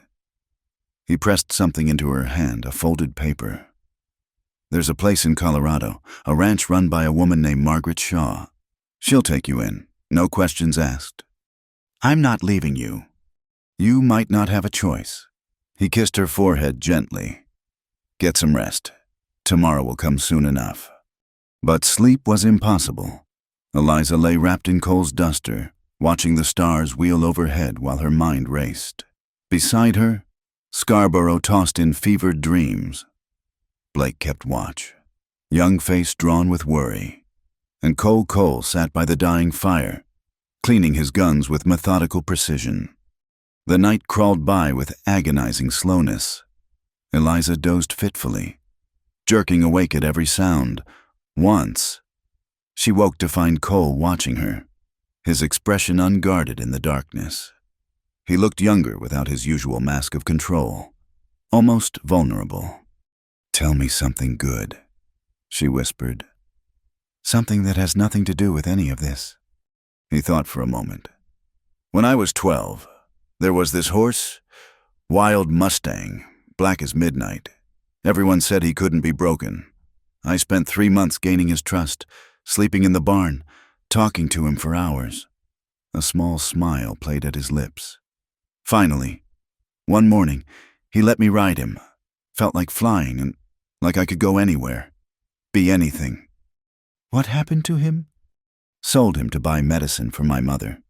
He went to a good family, though last I heard, he was teaching their children to ride." The smile faded. "Sometimes I dream I'm on his back again, riding toward a horizon that never gets closer." "Maybe that's what you need," Eliza said softly. "A horse and a horizon. Maybe." He looked at her with such longing it made her heart ache. "Question is, would I ride alone?" Before she could answer, the eastern sky began to lighten. The moment was here, inevitable as sunrise itself. Around the camp, men stirred, eager for the coming entertainment. Thornton emerged from his tent, strapping on his guns with practiced ease. He looked rested, confident, a man who'd killed before breakfast more times than he could count. Cole stood slowly, checking his Colt one final time. Then, to Eliza's surprise, he reached up and removed his mask, handing it to her. "Hold this for me," he said simply. In the growing light, she finally saw his face fully. The scar was there, as she'd glimpsed before, a line running from his left temple to his jaw, pulling his mouth into a slight, perpetual frown. But it wasn't disfiguring, wasn't the horror she'd expected. If anything, it gave his face character, a history written in flesh. "You're staring again," he said with a wry smile. "You're worth staring at," she replied, making him chuckle despite the circumstances. He walked to the cleared area that would serve as their dueling ground. Thornton was already there, rolling his shoulders like a prize fighter. Kruger stood to one side, acting as referee for this deadly game. "Rules are simple," Kruger announced. "On my signal, draw and fire. No tricks, no interference. Winner walks away clean." The two men faced each other, hands hovering over their guns. The camp held its collective breath. Eliza found herself praying to a god she wasn't sure would listen to prayers for outlaws. "Ready," Kruger called. The tension stretched taut as a bowstring. A crow cawed somewhere in the mission ruins. "Draw!" The world exploded into motion. Two guns clearing leather, two shots so close they sounded as one. For a heartbeat, both men stood frozen. Then Thornton looked down at the spreading red stain on his chest. Surprise replacing arrogance on his face, he tried to raise his gun again, but his strength was already failing. He fell to his knees, then forward, raising a small cloud of dust that settled over him like a burial shroud. Cole stood steady, a thin line of blood trailing from where Thornton's bullet had grazed his ribs. He holstered his gun with the same calm precision he'd shown throughout, then walked back to where Eliza waited. She threw herself into his arms, not caring who saw. He held her tight, his heart hammering against her chest. Proof that he was alive, that they both were. "It's done," he said quietly. "We can go." They packed quickly while Kruger's men dealt with Thornton's body. There would be no pursuit. Cole had won fair, and even outlaws respected that. As they mounted up, Kruger himself approached. That was fine shooting, Maddox. Thornton was fast. "Not fast enough," Cole replied. "Few men are." Kruger looked between Cole and Eliza, something almost like understanding in his brutal face. "Watch yourself out there. That sheriff in Dust Creek, Kane, he's not like other lawmen. There's something wrong about him. Something dark." "Noted. And Carl, watch out for Harlan. He'll come for you eventually." "Let him come. This is my territory." Kruger stepped back. "Ride safe, Maddox. You and your woman both." They rode out as the sun cleared the horizon, painting the desert in shades of gold and promise. Behind them, the outlaw camp was already breaking up, men scattering before the law could find such a concentration of wanted souls. "Colorado?" Eliza asked as they put distance between themselves and the mission. "Not yet," Cole said. "There's something I need to do first. A debt to pay." "In Dust Creek?" He nodded grimly. "Sheriff Kane wants me, he'll get me, but on my terms." "Our terms," Eliza corrected. "I'm not just some woman you're protecting anymore. Cole, I'm your partner in this." He looked at her, this remarkable woman who'd been kidnapped days ago and now rode beside him as an equal, who'd seen him kill and kissed him anyway, who held his mask in her saddlebags but looked at his scarred face without flinching. "Partners," he agreed, and the word felt like a promise. "Until the end." "Preferably a distant end." She said, "I'd like to see that Colorado ranch you mentioned." "Then we'd better make sure we both survive what's coming." They rode on. 4 outlaws against the world, headed toward a reckoning with Sheriff Kane. The sun climbed higher, burning away the morning chill, and somewhere behind Cole's scar, a smile played at his lips, the smile of a man who'd found something worth fighting for besides revenge. The mask remained in Eliza's saddlebag, perhaps never to be worn again. After all, why hide when you'd found someone who saw you clearly and chose to stay? The abandoned mine shaft where they made camp was a far cry from the Spanish mission, but it offered concealment and a defensive position. Cole had chosen it carefully high ground, clear sight lines, multiple escape routes. They'd need every advantage for what was coming. "Tell me about the gold," Eliza said as they sat around their small fire. The question had been burning in her mind since their escape from Ghost Rock Canyon. The truth this time. Cole was quiet for a long moment, staring into the flames. Blake and Scarborough exchanged glances but said nothing. Finally, Cole began to speak. "My family had a small ranch outside Atlanta. Nothing fancy, but it was ours. When the war came, my father and older brother joined up with the Confederacy. I was too young, barely 15. His voice carried old pain. They both died at Antietam, same day, same hour. We found out later." "I'm sorry," Eliza said softly. War ended, and the carpetbaggers came. Taxes suddenly tripled, then tripled again. Local banker named Harrison, Union sympathizer, who'd sat out the war counting money, he held the note on our land. When we couldn't pay, he was real eager to foreclose. Cole picked up a stick, poking at the fire. "My mother begged him for time. My sister Sarah offered to work in his house to pay down the debt." Harrison laughed, said he had other ways Sarah could pay, if she was willing. The stick snapped in Cole's hands. "I was 17, full of rage and stupid pride. Went to his house that night to demand satisfaction. Found him, entertaining himself with a girl not much older than Sarah. She was crying, begging him to stop." "You killed him," Eliza said. It wasn't a question. "Put 2 bullets in him and helped the girl escape. She told me Harrison had done it before. 2 other girls whose families owed him money, some as young as 14. Cole's jaw tightened. "I don't regret killing him. Never have." but it started me on this path. The gold, Eliza prompted gently. We had to run after Harrison died. Sold the ranch for pennies on the dollar to another carpetbagger. Made it to Texas, started over.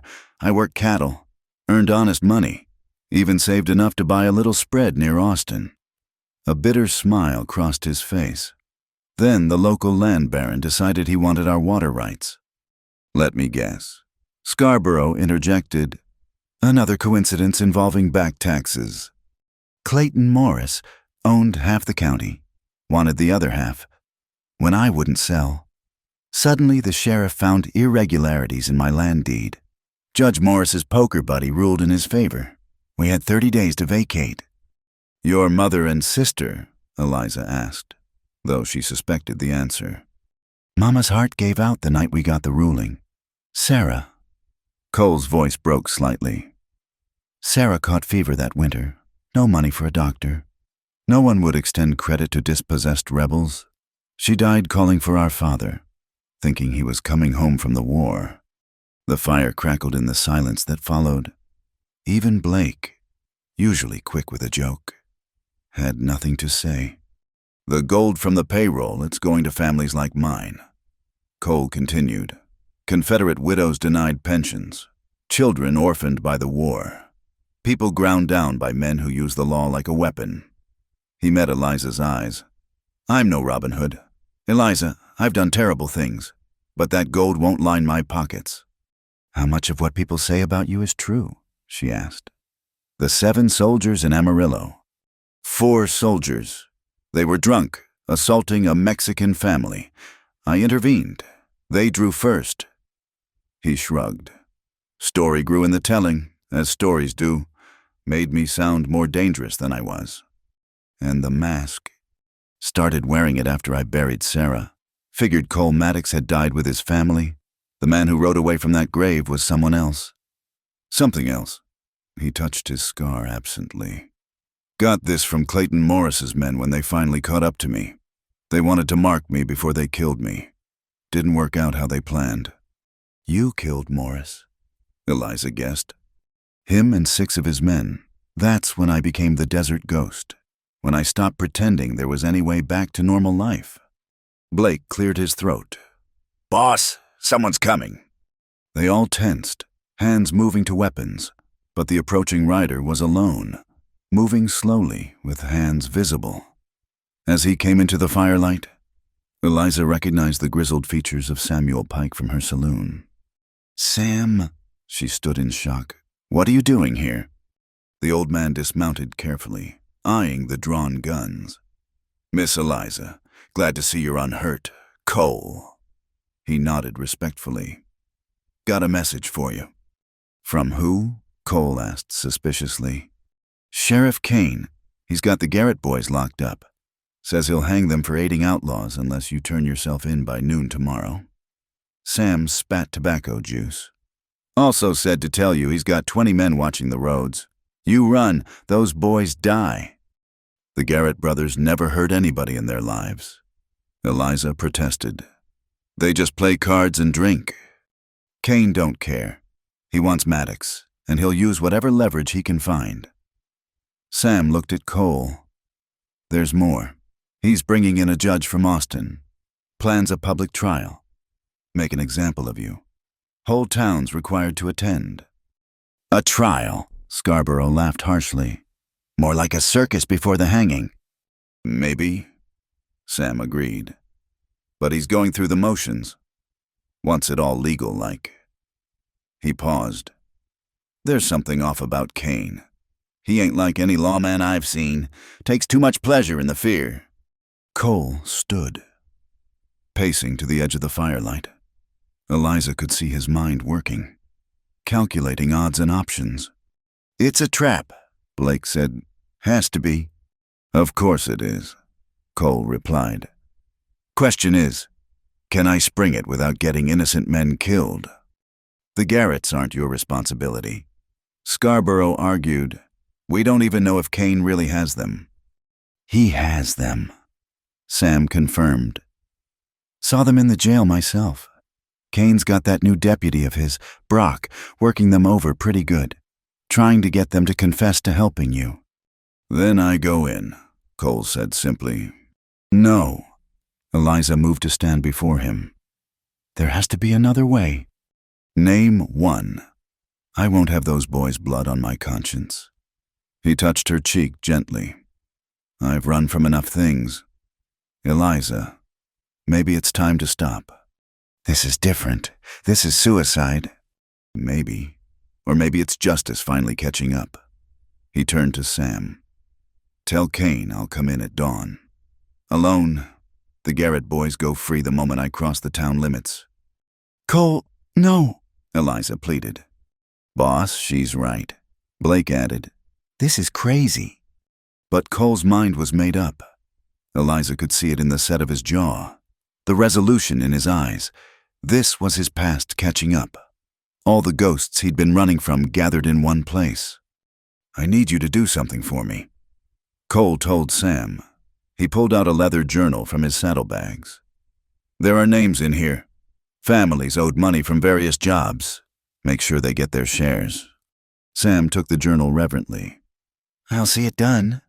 After Sam left, the camp fell into tense silence.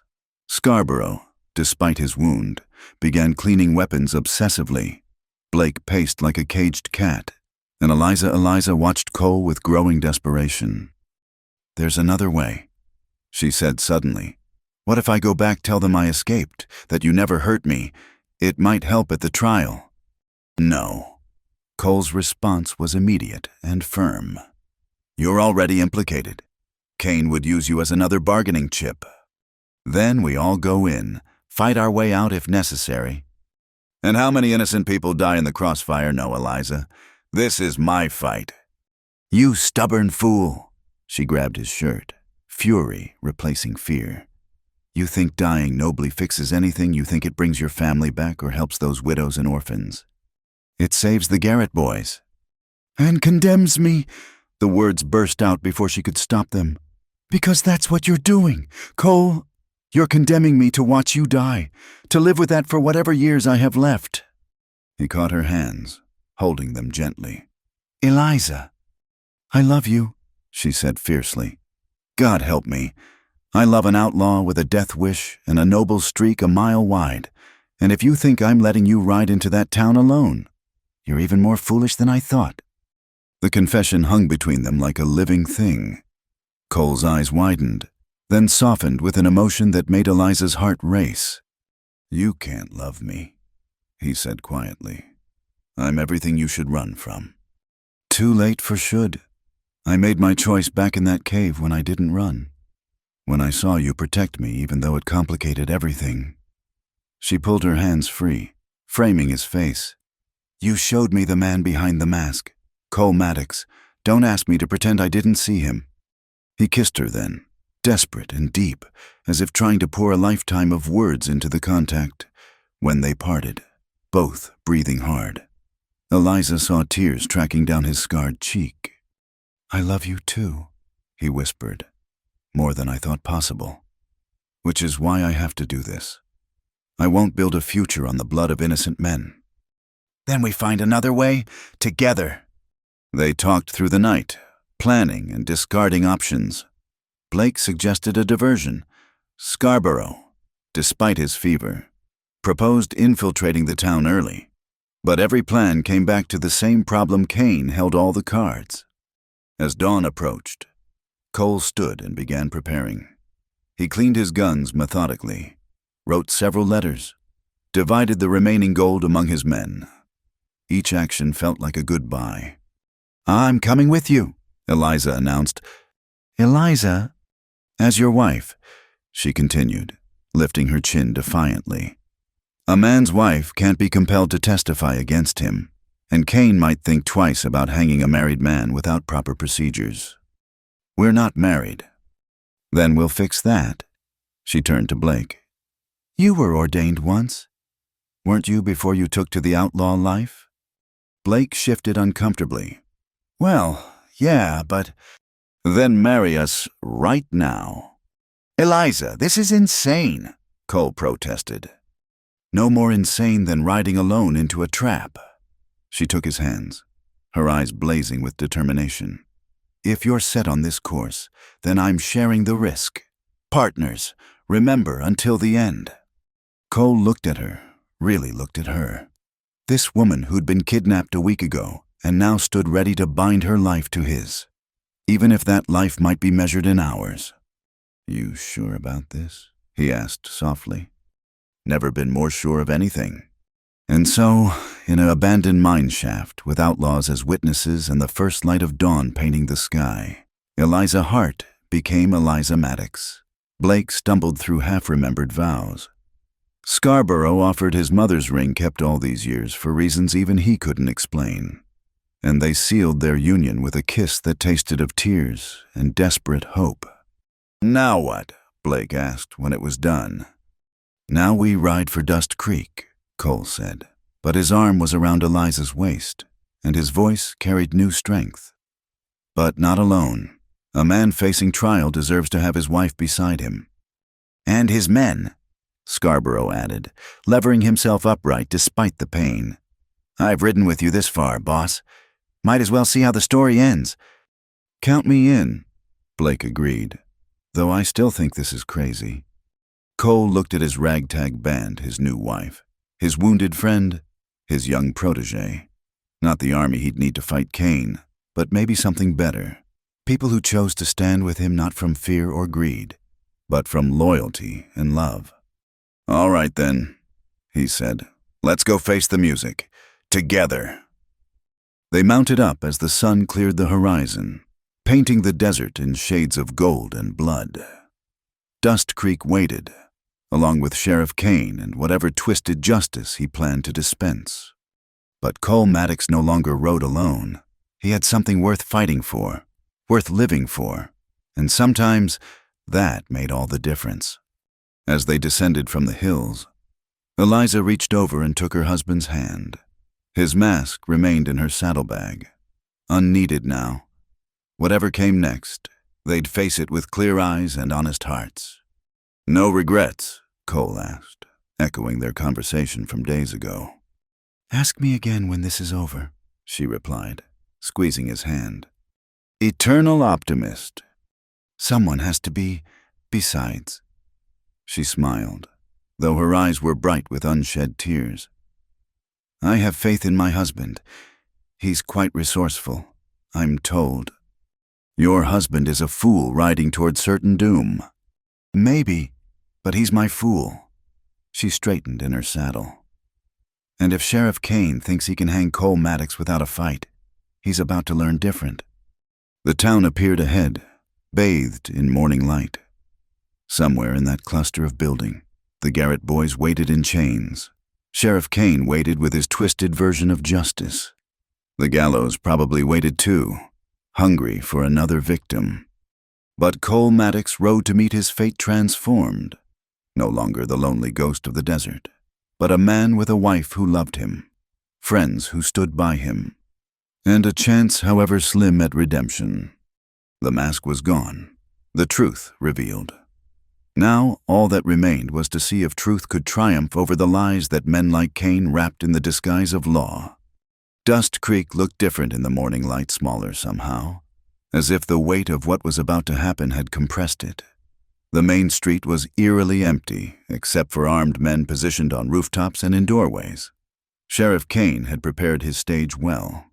They rode in slowly, Cole at the front with Eliza beside him, Blake and Scarborough flanking them.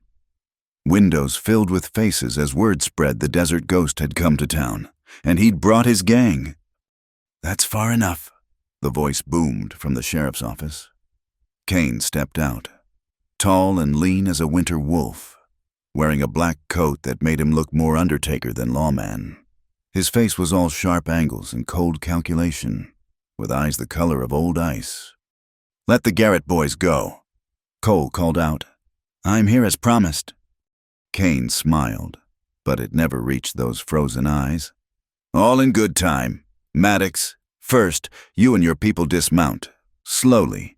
Deputy Brock here gets nervous around famous outlaws." Brock emerged from the shadows, a mountain of a man with scarred knuckles and a cruel twist to his mouth. The kind who enjoyed his work too much, especially when that work involved pain. They dismounted carefully.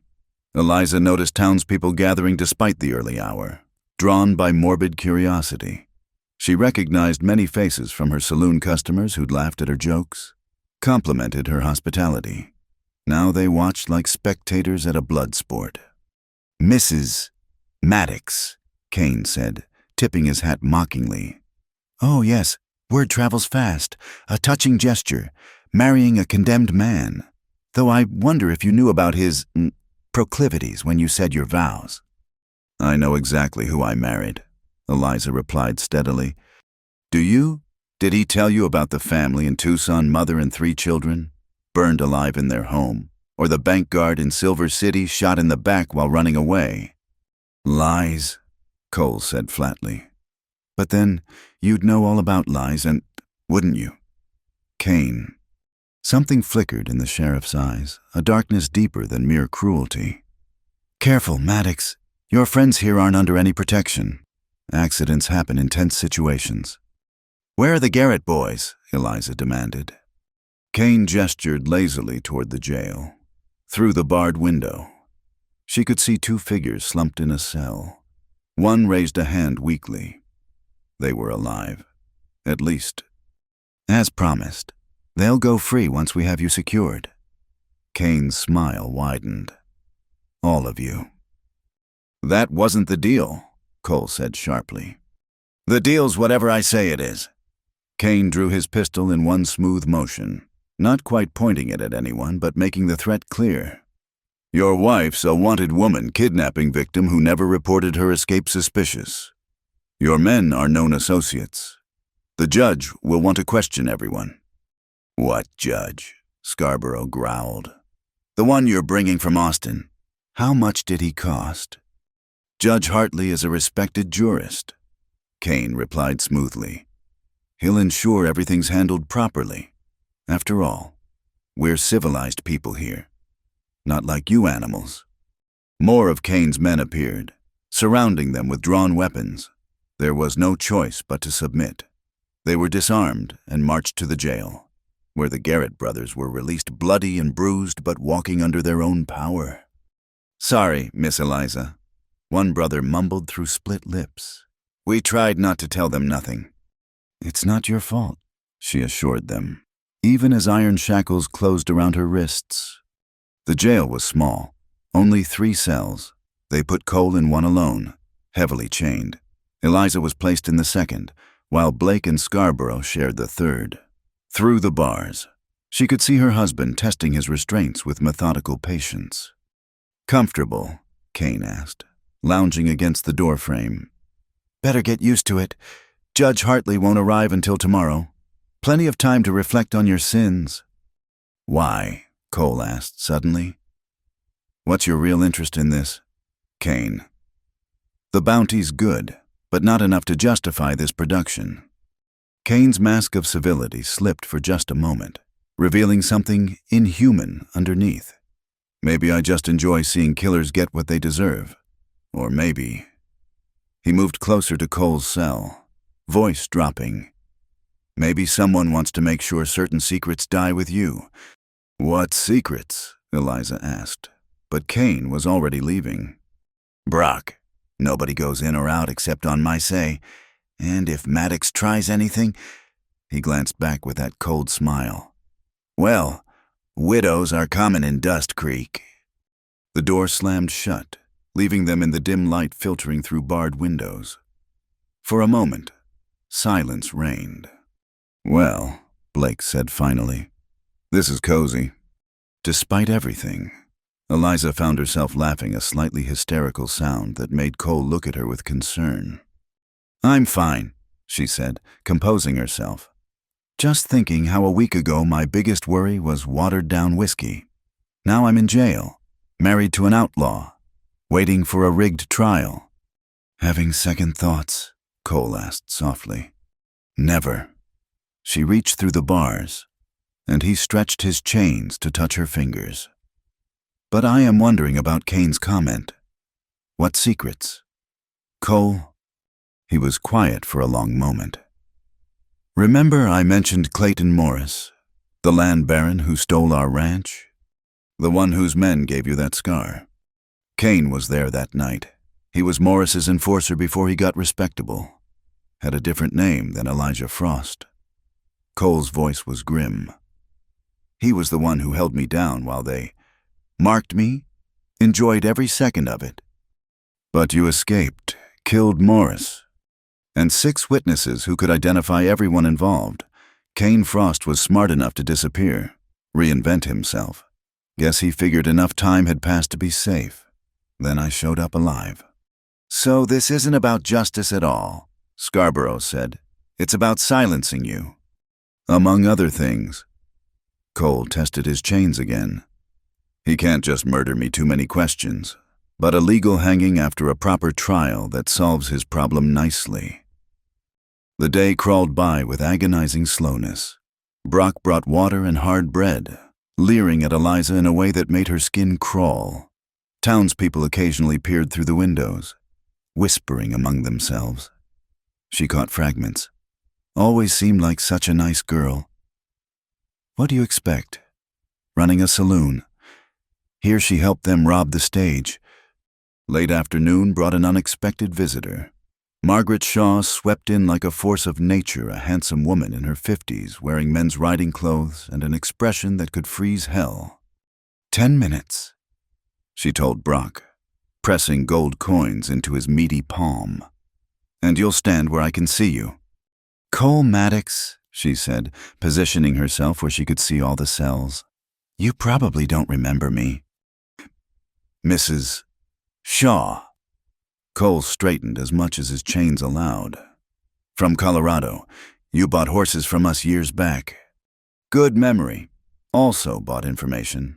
Your mother told me about Morris, about what they did to your family. Her sharp eyes assessed Eliza. You must be the new bride. Foolish girl.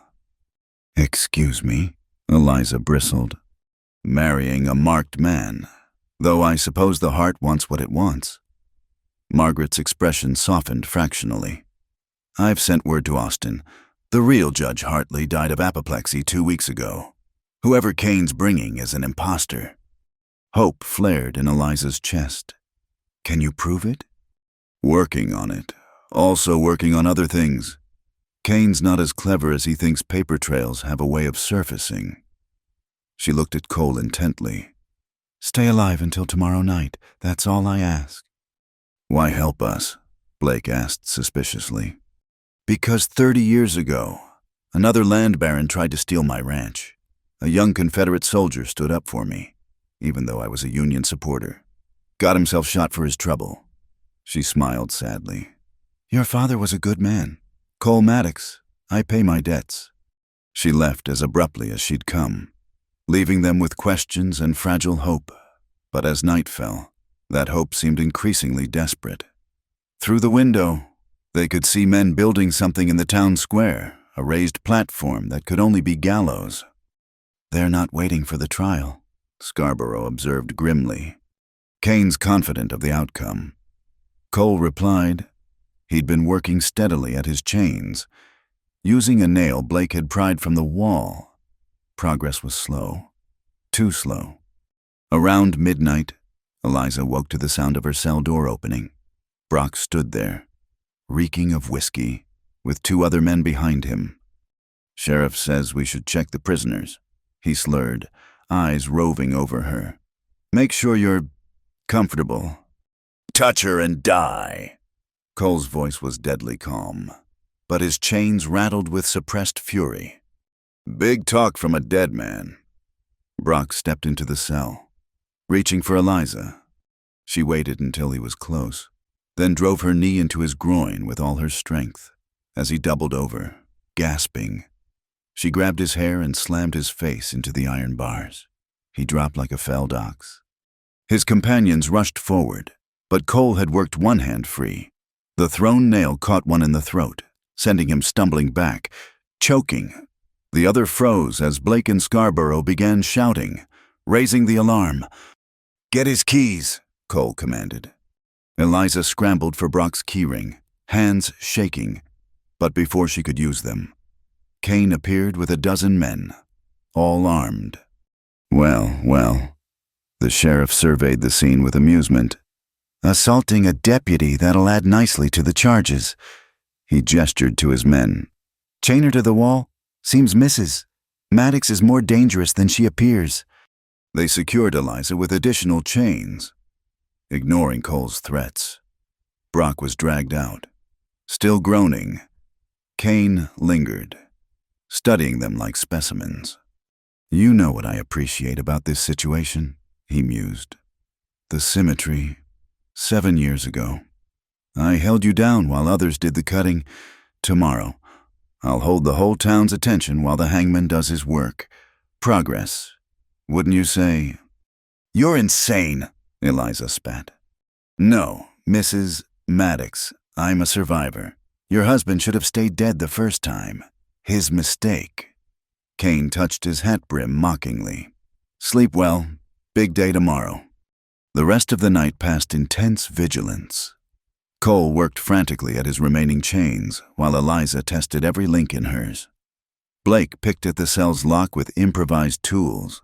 Even wounded Scarborough searched for weakness in the walls. Dawn came too soon, bringing the sound of gathering crowds. Through the window, Eliza could see the completed gallows, the noose swaying in the morning breeze. Her stomach clenched with fear she refused to show. Listen to me, Cole said urgently.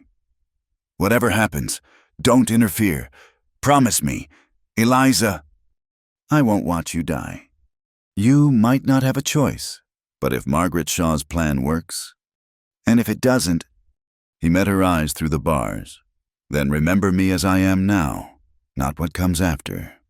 The door burst open. Kane entered with his men, including a thin figure in judge's robes who looked like he'd rather be anywhere else. Time for justice, Kane announced. Bring them all. The town's waiting for a show. They were hauled out into blinding sunlight. The entire population of Dust Creek lined the streets, faces ranging from eager to horrified. A few looked ashamed, but not enough to matter. The courtroom was the saloon Eliza's saloon, converted for the occasion. They'd even brought in a judge's bench, though the bar still gleamed behind it. The irony wasn't lost on her. This court is now in session, the fake judge intoned nervously. The matter of Dust Creek versus Cole Maddox and Associates. I object to these proceedings. A clear voice called from the back. Margaret Shaw strode forward, accompanied by 6 hard-faced men. This man is not Judge Hartley. Kane's expression didn't change. And you are Margaret Shaw, attorney at law. She produced papers from her coat. Licensed in Texas, Colorado, and New Mexico. I'm representing the defendants. This is highly irregular, the fake judge began. What's irregular is impersonating a dead man. Margaret slapped documents on the bench. Judge Hartley's death certificate, affidavits from Austin. This proceeding is a sham. The crowd began murmuring. Kane's hand moved toward his gun, but Margaret's men tensed visibly. Furthermore, she continued, I have here evidence that Sheriff Kane is actually Elijah Frost, wanted in 3 territories for murder, theft, and assault, including the torture of my client 7 years ago. Lies, Kane said, but sweat beaded on his forehead. Really? Then you won't mind showing the court your back. The real Elijah Frost has a distinctive scar, a brand from a ranch iron, courtesy of an angry victim. The courtroom erupted. People shouted questions, demanded answers. Kane's men looked uncertain, sensing the tide turning. Enough. Kane drew his gun, pointing it at Cole. I don't care about trials or laws. This man dies today, one way or another. Everything happened at once. Margaret's men went for their weapons. Kane's deputies responded. Cole, his chains weakened from a night's work, snapped them with desperate strength and lunged for Kane.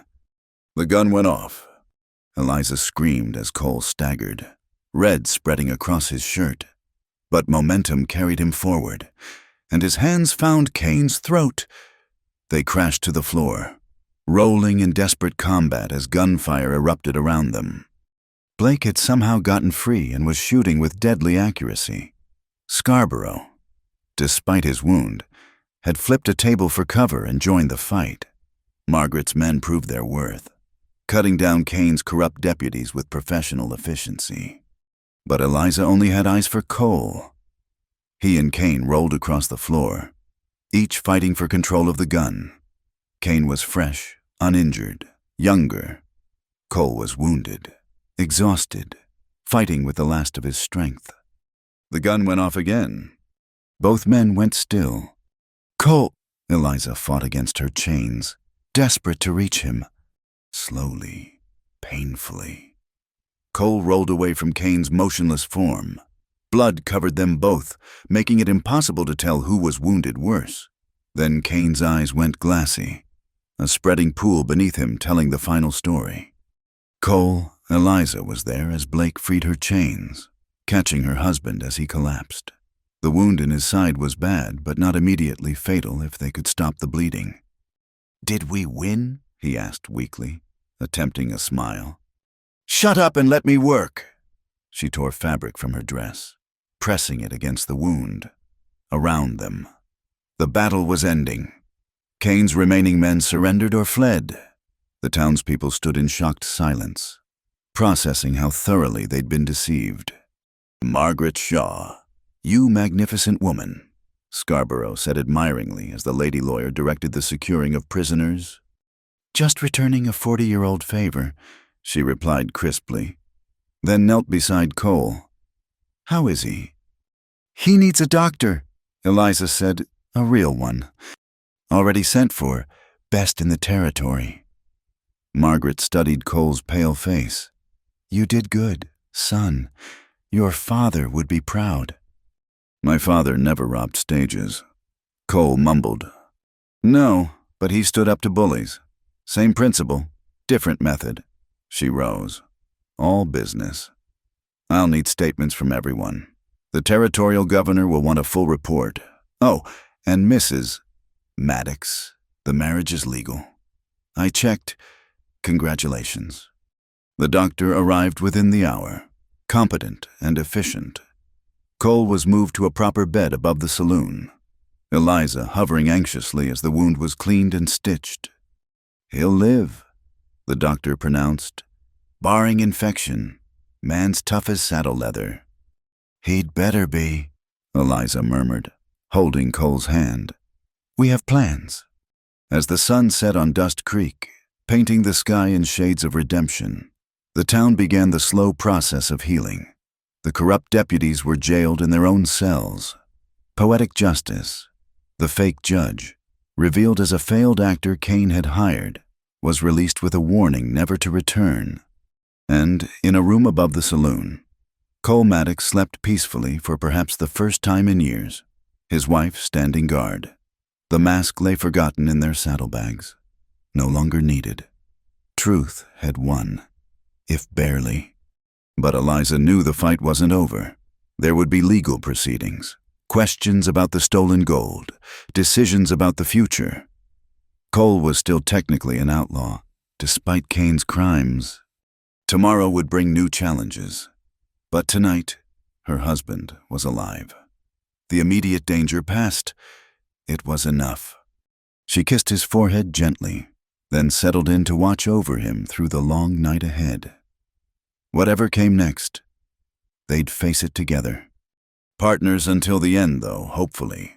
That end was now much further away than it had seemed that morning. The territorial courthouse in Fort Worth was a far cry from Dust Creek's converted saloon. 3 weeks had passed since the shootout. 3 weeks of recovery and preparation.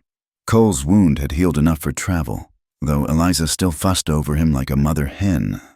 "Stop fidgeting," she whispered as they sat in the defendant's bench. Cole wore his first suit in years, looking uncomfortable but respectable. The mask was gone forever, his scar visible to all who cared to look. "I'm not fidgeting," he protested quietly. "This collar's trying to strangle me." Despite the tension, she smiled. It was such a mundane complaint, so normal. After everything they'd endured, normal felt like a miracle. The courtroom was packed. Word of the Dust Creek incident had spread, drawing journalists, curious citizens, and more than a few people Cole had helped over the years. Margaret Shaw sat at their defense table, organizing papers with military precision. All rise for the Honorable Judge William Thornberry. The bailiff announced. Judge Thornberry was everything the fake judge hadn't been dignified. Intelligent, with eyes that missed nothing. He settled behind the bench and surveyed the courtroom with grave authority. We're here to address the matter of the Territory versus Cole Maddox, Eliza Maddox, Nathan Blake, and Josiah Scarborough. The charges include train robbery, theft of government property, assault on federal officers, and kidnapping. He peered over his spectacles. Though I understand the kidnapping charge has been withdrawn.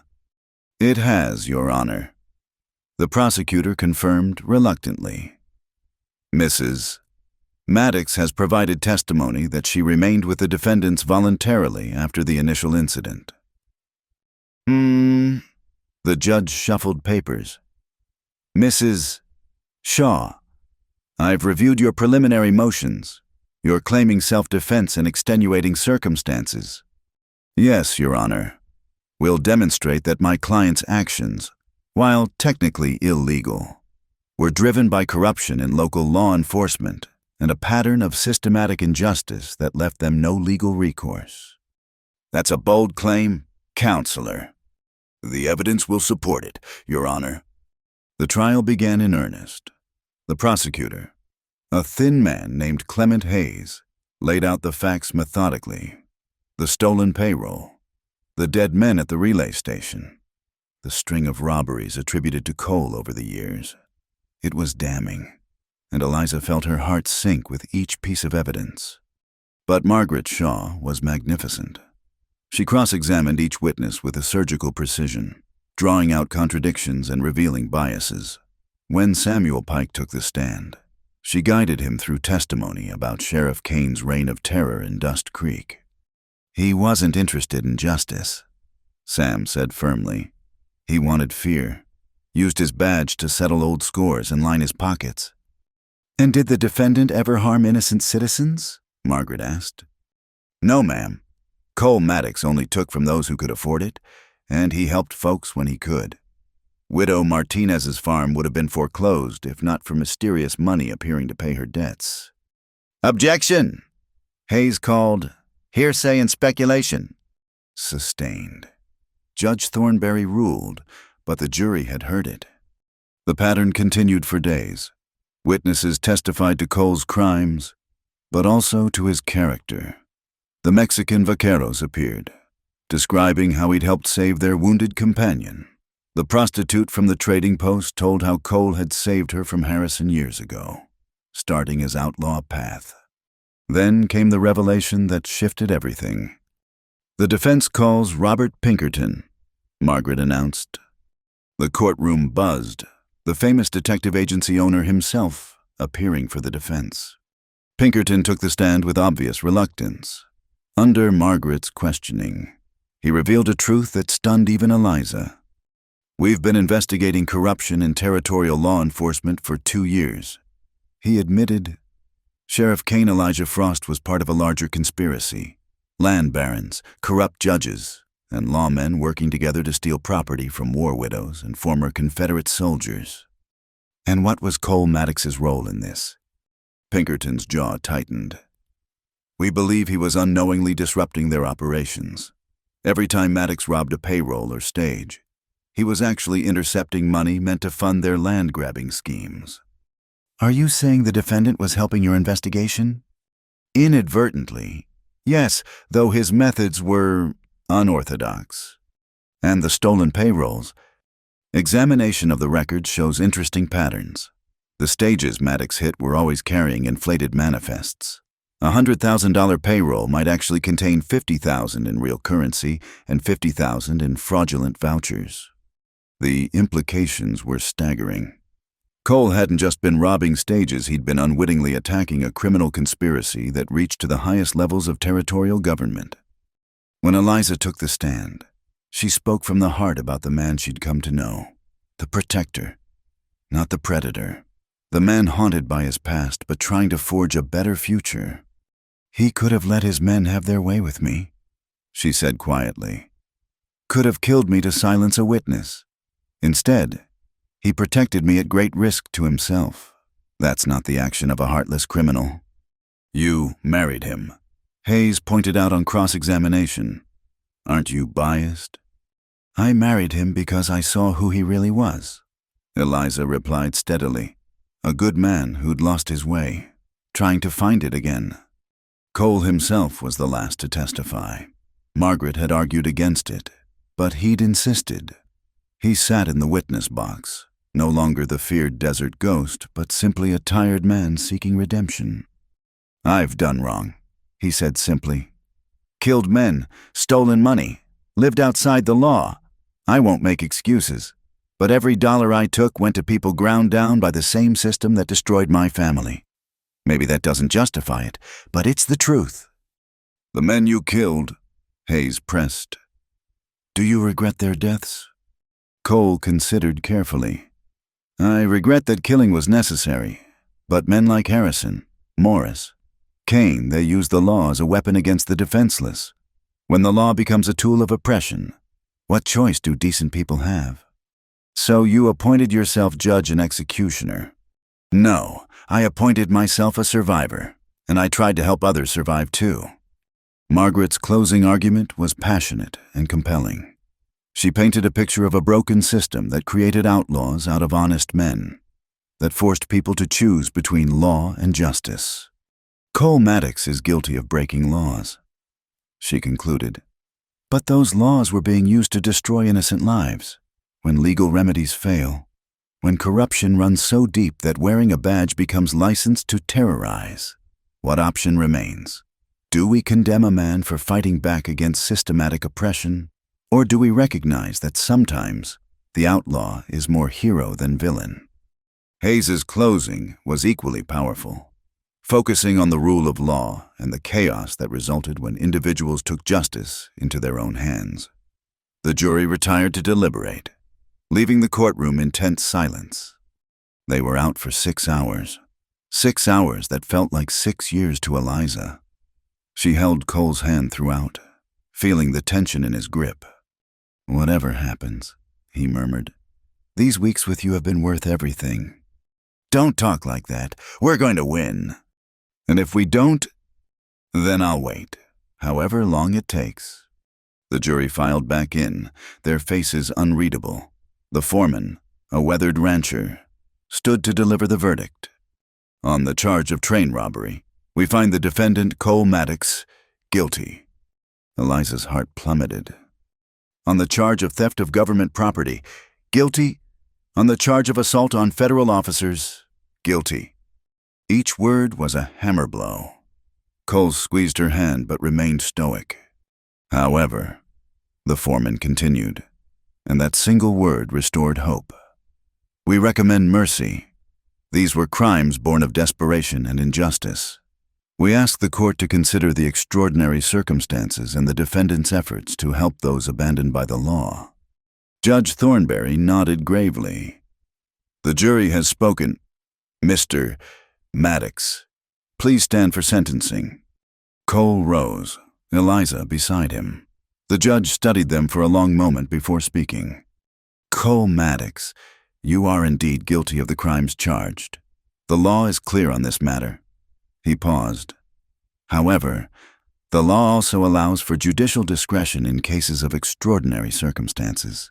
The evidence presented shows a pattern of corruption that would test any man's faith in justice. Therefore, I sentence you to 10 years, suspended conditional on the following.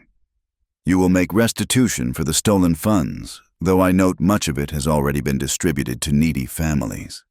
You will report monthly to a federal marshal for 2 years, and you will refrain from any criminal activity. Your associates, Mr. Blake and Mr. Scarborough, are sentenced to time served. Mrs. Maddox, charges against you are dismissed given the circumstances of your involvement. The courtroom erupted. Some cheered. Others protested. Cole sagged against Eliza, overwhelmed by reprieve he hadn't dared hope for. Furthermore, Judge Thornberry raised his voice over the noise. "I'm ordering a full investigation into the conspiracy Mr. Pinkerton described. The territorial government has much to answer for." As they left the courthouse, blinking in the afternoon sun, Eliza could barely believe it was over. They were free, legally free. "What now?" Blake asked, grinning broadly. "Now we disappear for a while." Cole said, "Let the dust settle. That ranch in Colorado sounds good." "Margaret's ranch?" Scarborough asked. She offered. Says she needs a good foreman, and Eliza's welcome to start a business in town if she wants." "A saloon," Eliza suggested with a smile. "Whatever you want, Mrs. Maddox. We've got time to figure it out." They walked through Fort Worth's streets. No longer fugitives, but citizens with a future. It felt strange, wonderful, and slightly terrifying. That evening, in their hotel room, Cole finally allowed himself to break down. Eliza held him as years of tension, guilt, and fear poured out in quiet sobs. "It's over," she whispered, stroking his hair. "You're free." "I don't know how to be free," he admitted. "I've been running so long. Then we'll learn together, one day at a time." He pulled back to look at her, wonder in his eyes. "How did I get so lucky a week as a hostage and you saw something worth saving?" "I saw you," she corrected. "The real you, behind the mask and the reputation. And that man was absolutely worth saving." They made love slowly, tenderly, a celebration of survival and new beginnings. Afterward, they lay entwined, planning a future that had seemed impossible just hours before. "We'll need to return the remaining gold," Cole said. "What's left after restitution?" How much is that?" "Maybe 5,000, enough to start fresh if we're careful. I've got some savings, too, and Margaret's offering honest work." Eliza traced the scar on his face gently. "We'll make it. Together. Always together." A knock at the door interrupted them.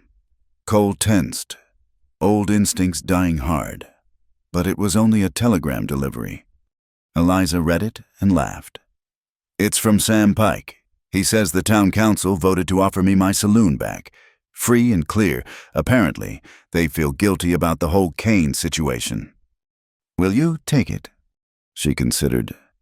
"Maybe someday, but not yet. I think we've earned some peace first. Colorado, then Colorado." They spent one more night in Fort Worth, then set out at dawn.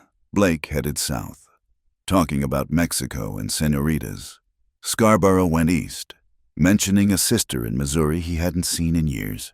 And Cole and Eliza turned north, toward mountains and possibility. The journey took a week, unhurried and peaceful.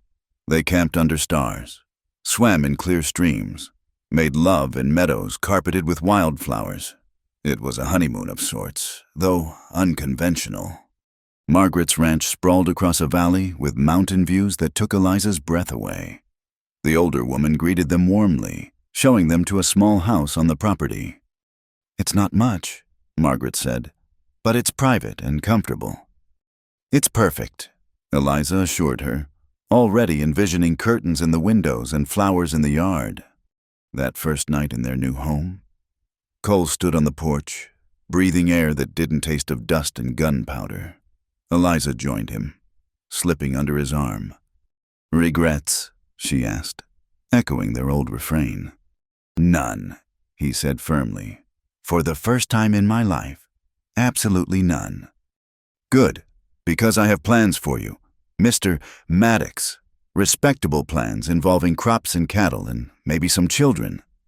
"Children?" He looked startled, then pleased. "I hadn't thought.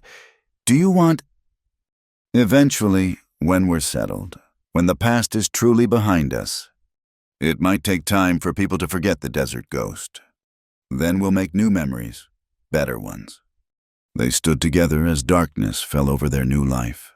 the past a shadow growing fainter with distance. Cole Maddox, the masked outlaw, was gone. In his place stood a man with a scarred face and a hopeful heart, ready to build rather than destroy. The stars emerged one by one, diamonds scattered across velvet. Somewhere in that vast sky, Eliza imagined, Cole's family watched and approved. The cycle of violence and vengeance had been broken. Love had conquered fear. Truth had defeated lies. And two damaged souls had found salvation in each other. "I love you," Cole whispered into the night. "I love you too," Eliza replied, "forever and always." And in the mountains of Colorado, far from the desert that had shaped and scarred them, they began the greatest adventure of all, a life together, honest and free. 2 years had passed like a gentle dream. The Colorado ranch prospered under Cole's careful management, and Eliza had opened a small inn in the nearby town, serving travelers with warm meals and warmer hospitality. Life had settled into rhythms of peace they'd never imagined possible. But the past, as Cole often said, had a way of casting long shadows. The letter arrived on a crisp October morning, delivered by a young federal marshal who looked uncomfortable with his task. "Mr. Maddox," he said, handing over the sealed envelope. "From Judge Thornberry's office. Said it was urgent." Eliza watched Cole's face as he read, seeing the tension return to shoulders that had finally learned to relax. "What is it?" she asked when the marshal had gone. "They want me to testify. The conspiracy trial, it's finally happening. 23 men indicted, including 2 territorial senators." He set the letter aside. "They need me in Fort Worth next month. Then we'll go to Fort Worth. Eliza, these men have resources, connections. If they know I'm testifying, then they'll learn what I learned 2 years ago." She moved into his arms. "The Cole Maddox is not a man to be trifled with. Besides, you think I'd let you face this alone?" He held her close, breathing in the scent of her hair. "What did I do to deserve you?" "You removed your mask," she said simply, "and let me see the truth." They prepared carefully for the journey. Margaret Shaw, now a regular visitor and trusted friend, insisted on sending 2 of her best men as escorts. The federal government provided additional protection. The conspiracy reached high enough that they couldn't risk losing their star witness. The night before they left, Eliza found Cole standing in their small cemetery plot, where they'd planted wildflowers around a simple stone marker. "In memory of the Maddox family, may they rest in peace." "Saying goodbye?" she asked softly. "Asking for strength," he replied. "I put this behind me. Eliza, built something new. Now I have to tear open old wounds. To heal properly, wounds sometimes need to be opened and cleaned." She took his hand. "This is the final step. Cole, after this, you're truly free." Fort Worth had changed dramatically. The railroad's completion brought prosperity and growth, transforming the frontier town into a small city. They stayed in the same hotel where they'd spent their first night as free citizens, though now they registered simply as Mr. and Mrs. Maddox, ranchers from Colorado. The trial was a sensation. Newspapers from as far as New York sent reporters. The courtroom overflowed every day, people eager to hear about the corruption that had shaped the territory for decades. Cole testified for 3 days. He spoke of Clayton Morris, of Sheriff Kane, of the systematic destruction of families like his. He named names, provided dates, detailed the methods used to steal land and destroy lives. "They called us rebels, traitors, unworthy of basic rights," he said, his voice carrying across the silent courtroom. "Then they wondered why some of us became outlaws. When the law itself is criminal, what choice remains?"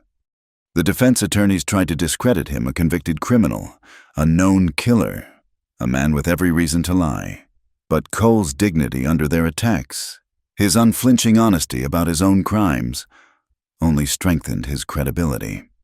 "Yes, I killed Clayton Morris," he admitted when pressed. "After he tortured me, after he drove my mother to her grave, After he let my sister die for want of medicine. I'm not proud of it, but I'm not ashamed either. Sometimes a rabid dog needs to be put down before it spreads its disease. Other witnesses corroborated his testimony. Survivors emerged from shadows. Emboldened by Cole's courage, the conspiracy unraveled thread by thread, revealing a web of greed and cruelty that shocked even cynical observers. On the trial's final day, as verdicts were read guilty, guilty, guilty, 23 times over a commotion erupted in the gallery. A man Eliza didn't recognize lunged forward, a hidden pistol aimed at Cole. "For Morris!" he screamed. Time slowed. Eliza saw Cole start to turn, saw the gun rising, saw death approaching with terrible certainty. Without thought, she threw herself forward, feeling the impact as the bullet meant for her husband tore through her shoulder. The courtroom erupted in chaos. The assassin was subdued. Cole caught Eliza as she fell, and blood spread crimson across her blue dress, the same dress she'd worn to their makeshift wedding. "Eliza, no, no, no!" Cole pressed his hand against the wound, his composed mask finally shattering completely. "I'm all right," she managed, though the pain was extraordinary. "Just returning the favor. You've protected me enough." The next hours blurred together doctors, laudanum, worried faces hovering over her. When she finally woke clearly, she was in a hospital bed with Cole beside her, looking haggard. "If you ever do something that foolish again," he said hoarsely, "I'll lock you in the house and throw away the key." "Liar," she whispered, managing a smile. "You love my foolish courage. Said so yourself." He kissed her forehead gently. "The doctor says you'll recover fully. The bullet passed through cleanly. And the trial? Over. They're all going to prison for a very long time." His voice darkened. The shooter was Morris's nephew, last of the clan. Come for revenge. Is he alive? He'll stand trial too. Cole stroked her hair. "It's finished. Eliza, all of it. Every ghost from my past faced and defeated." She studied his face, seeing something new there. Not just relief, but genuine peace, as if a weight he'd carried so long he'd forgotten its presence had finally been lifted. "So what now?" she asked. "Now we go home, raise those children you mentioned, grow old together." He smiled, and it transformed his scarred face into something beautiful.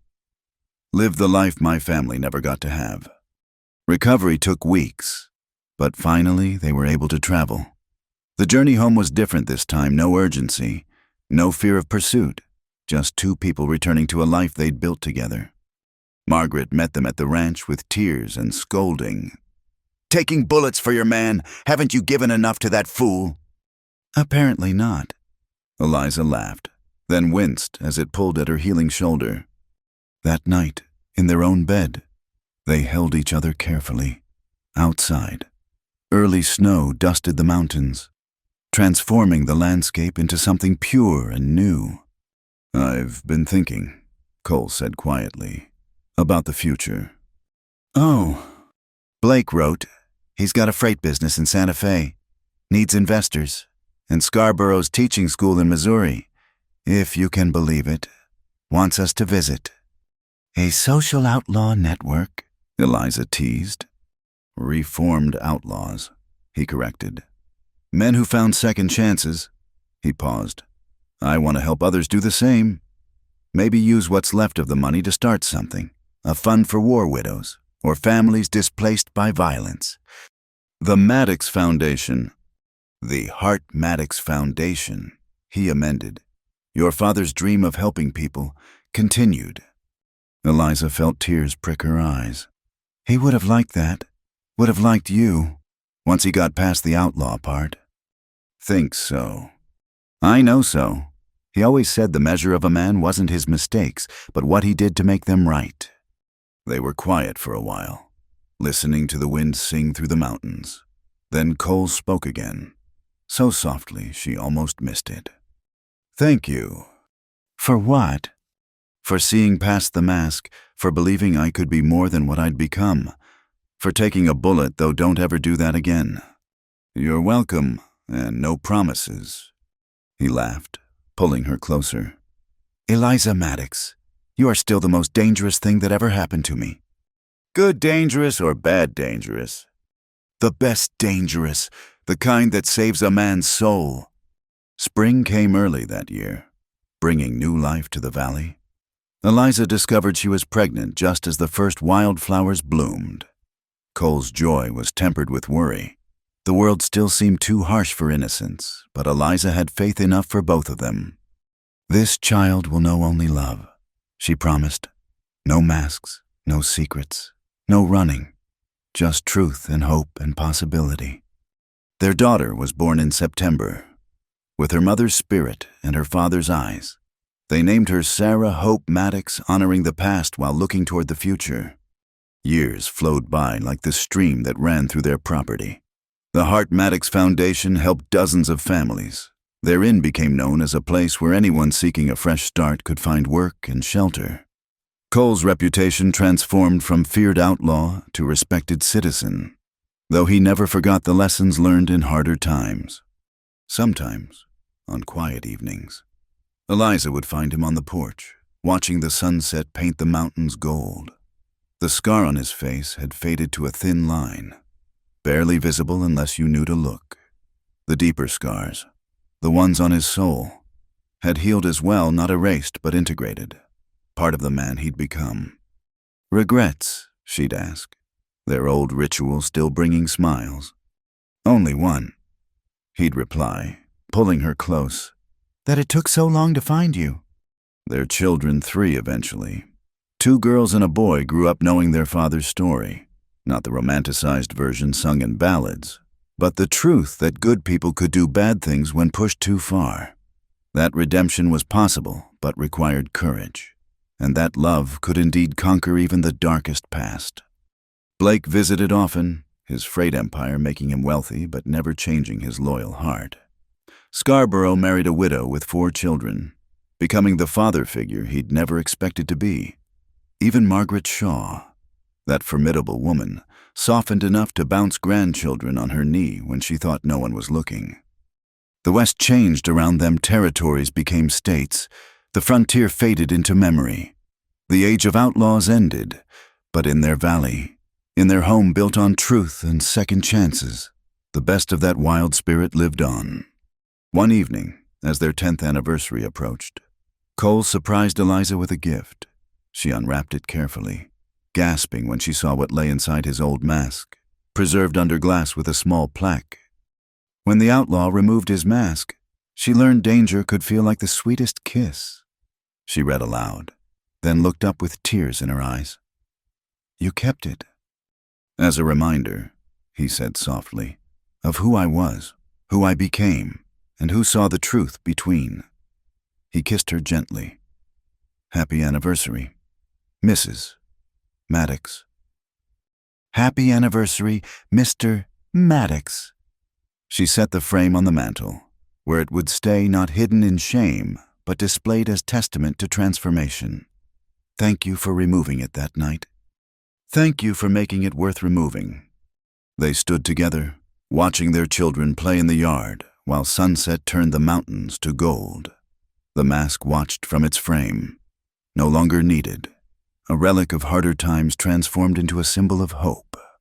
In the end, that's what their story became, not a tale of outlaws and violence, though those elements were there, but rather a testament to the power of seeing past surfaces to truth, of choosing love over fear, of believing that even the most damaged souls could heal given courage, time, and someone willing to see past the mask. The desert ghost had vanished into legend, but Cole Maddox lived on, husband, father, citizen, proof that the past need not define the future. And Eliza Hart Maddox, who'd once served drinks in a dusty saloon, had found her greatest adventure not in the danger of loving an outlaw, but in the quiet triumph of helping him become the man he was always meant to be. As stars emerged in the Colorado sky, they went inside to their family, their home, their life built on the ashes of old pain. The mask remained on the mantle, gathering dust, never to be worn again. After all, when you've found someone who loves your true face scars and all, why would you ever need to hide again? Thank you so much for listening to this story of love and redemption in the Wild West. I'd love to know where you're listening from. Please share in the comments below so we can connect and discuss your thoughts on Cole and Eliza's journey. If you enjoyed this tale, please subscribe to Wild West Night for more stories that bring the frontier to life. Don't forget to like this video and hit the hype button to help more people discover these stories of the American West. Until next time, partners.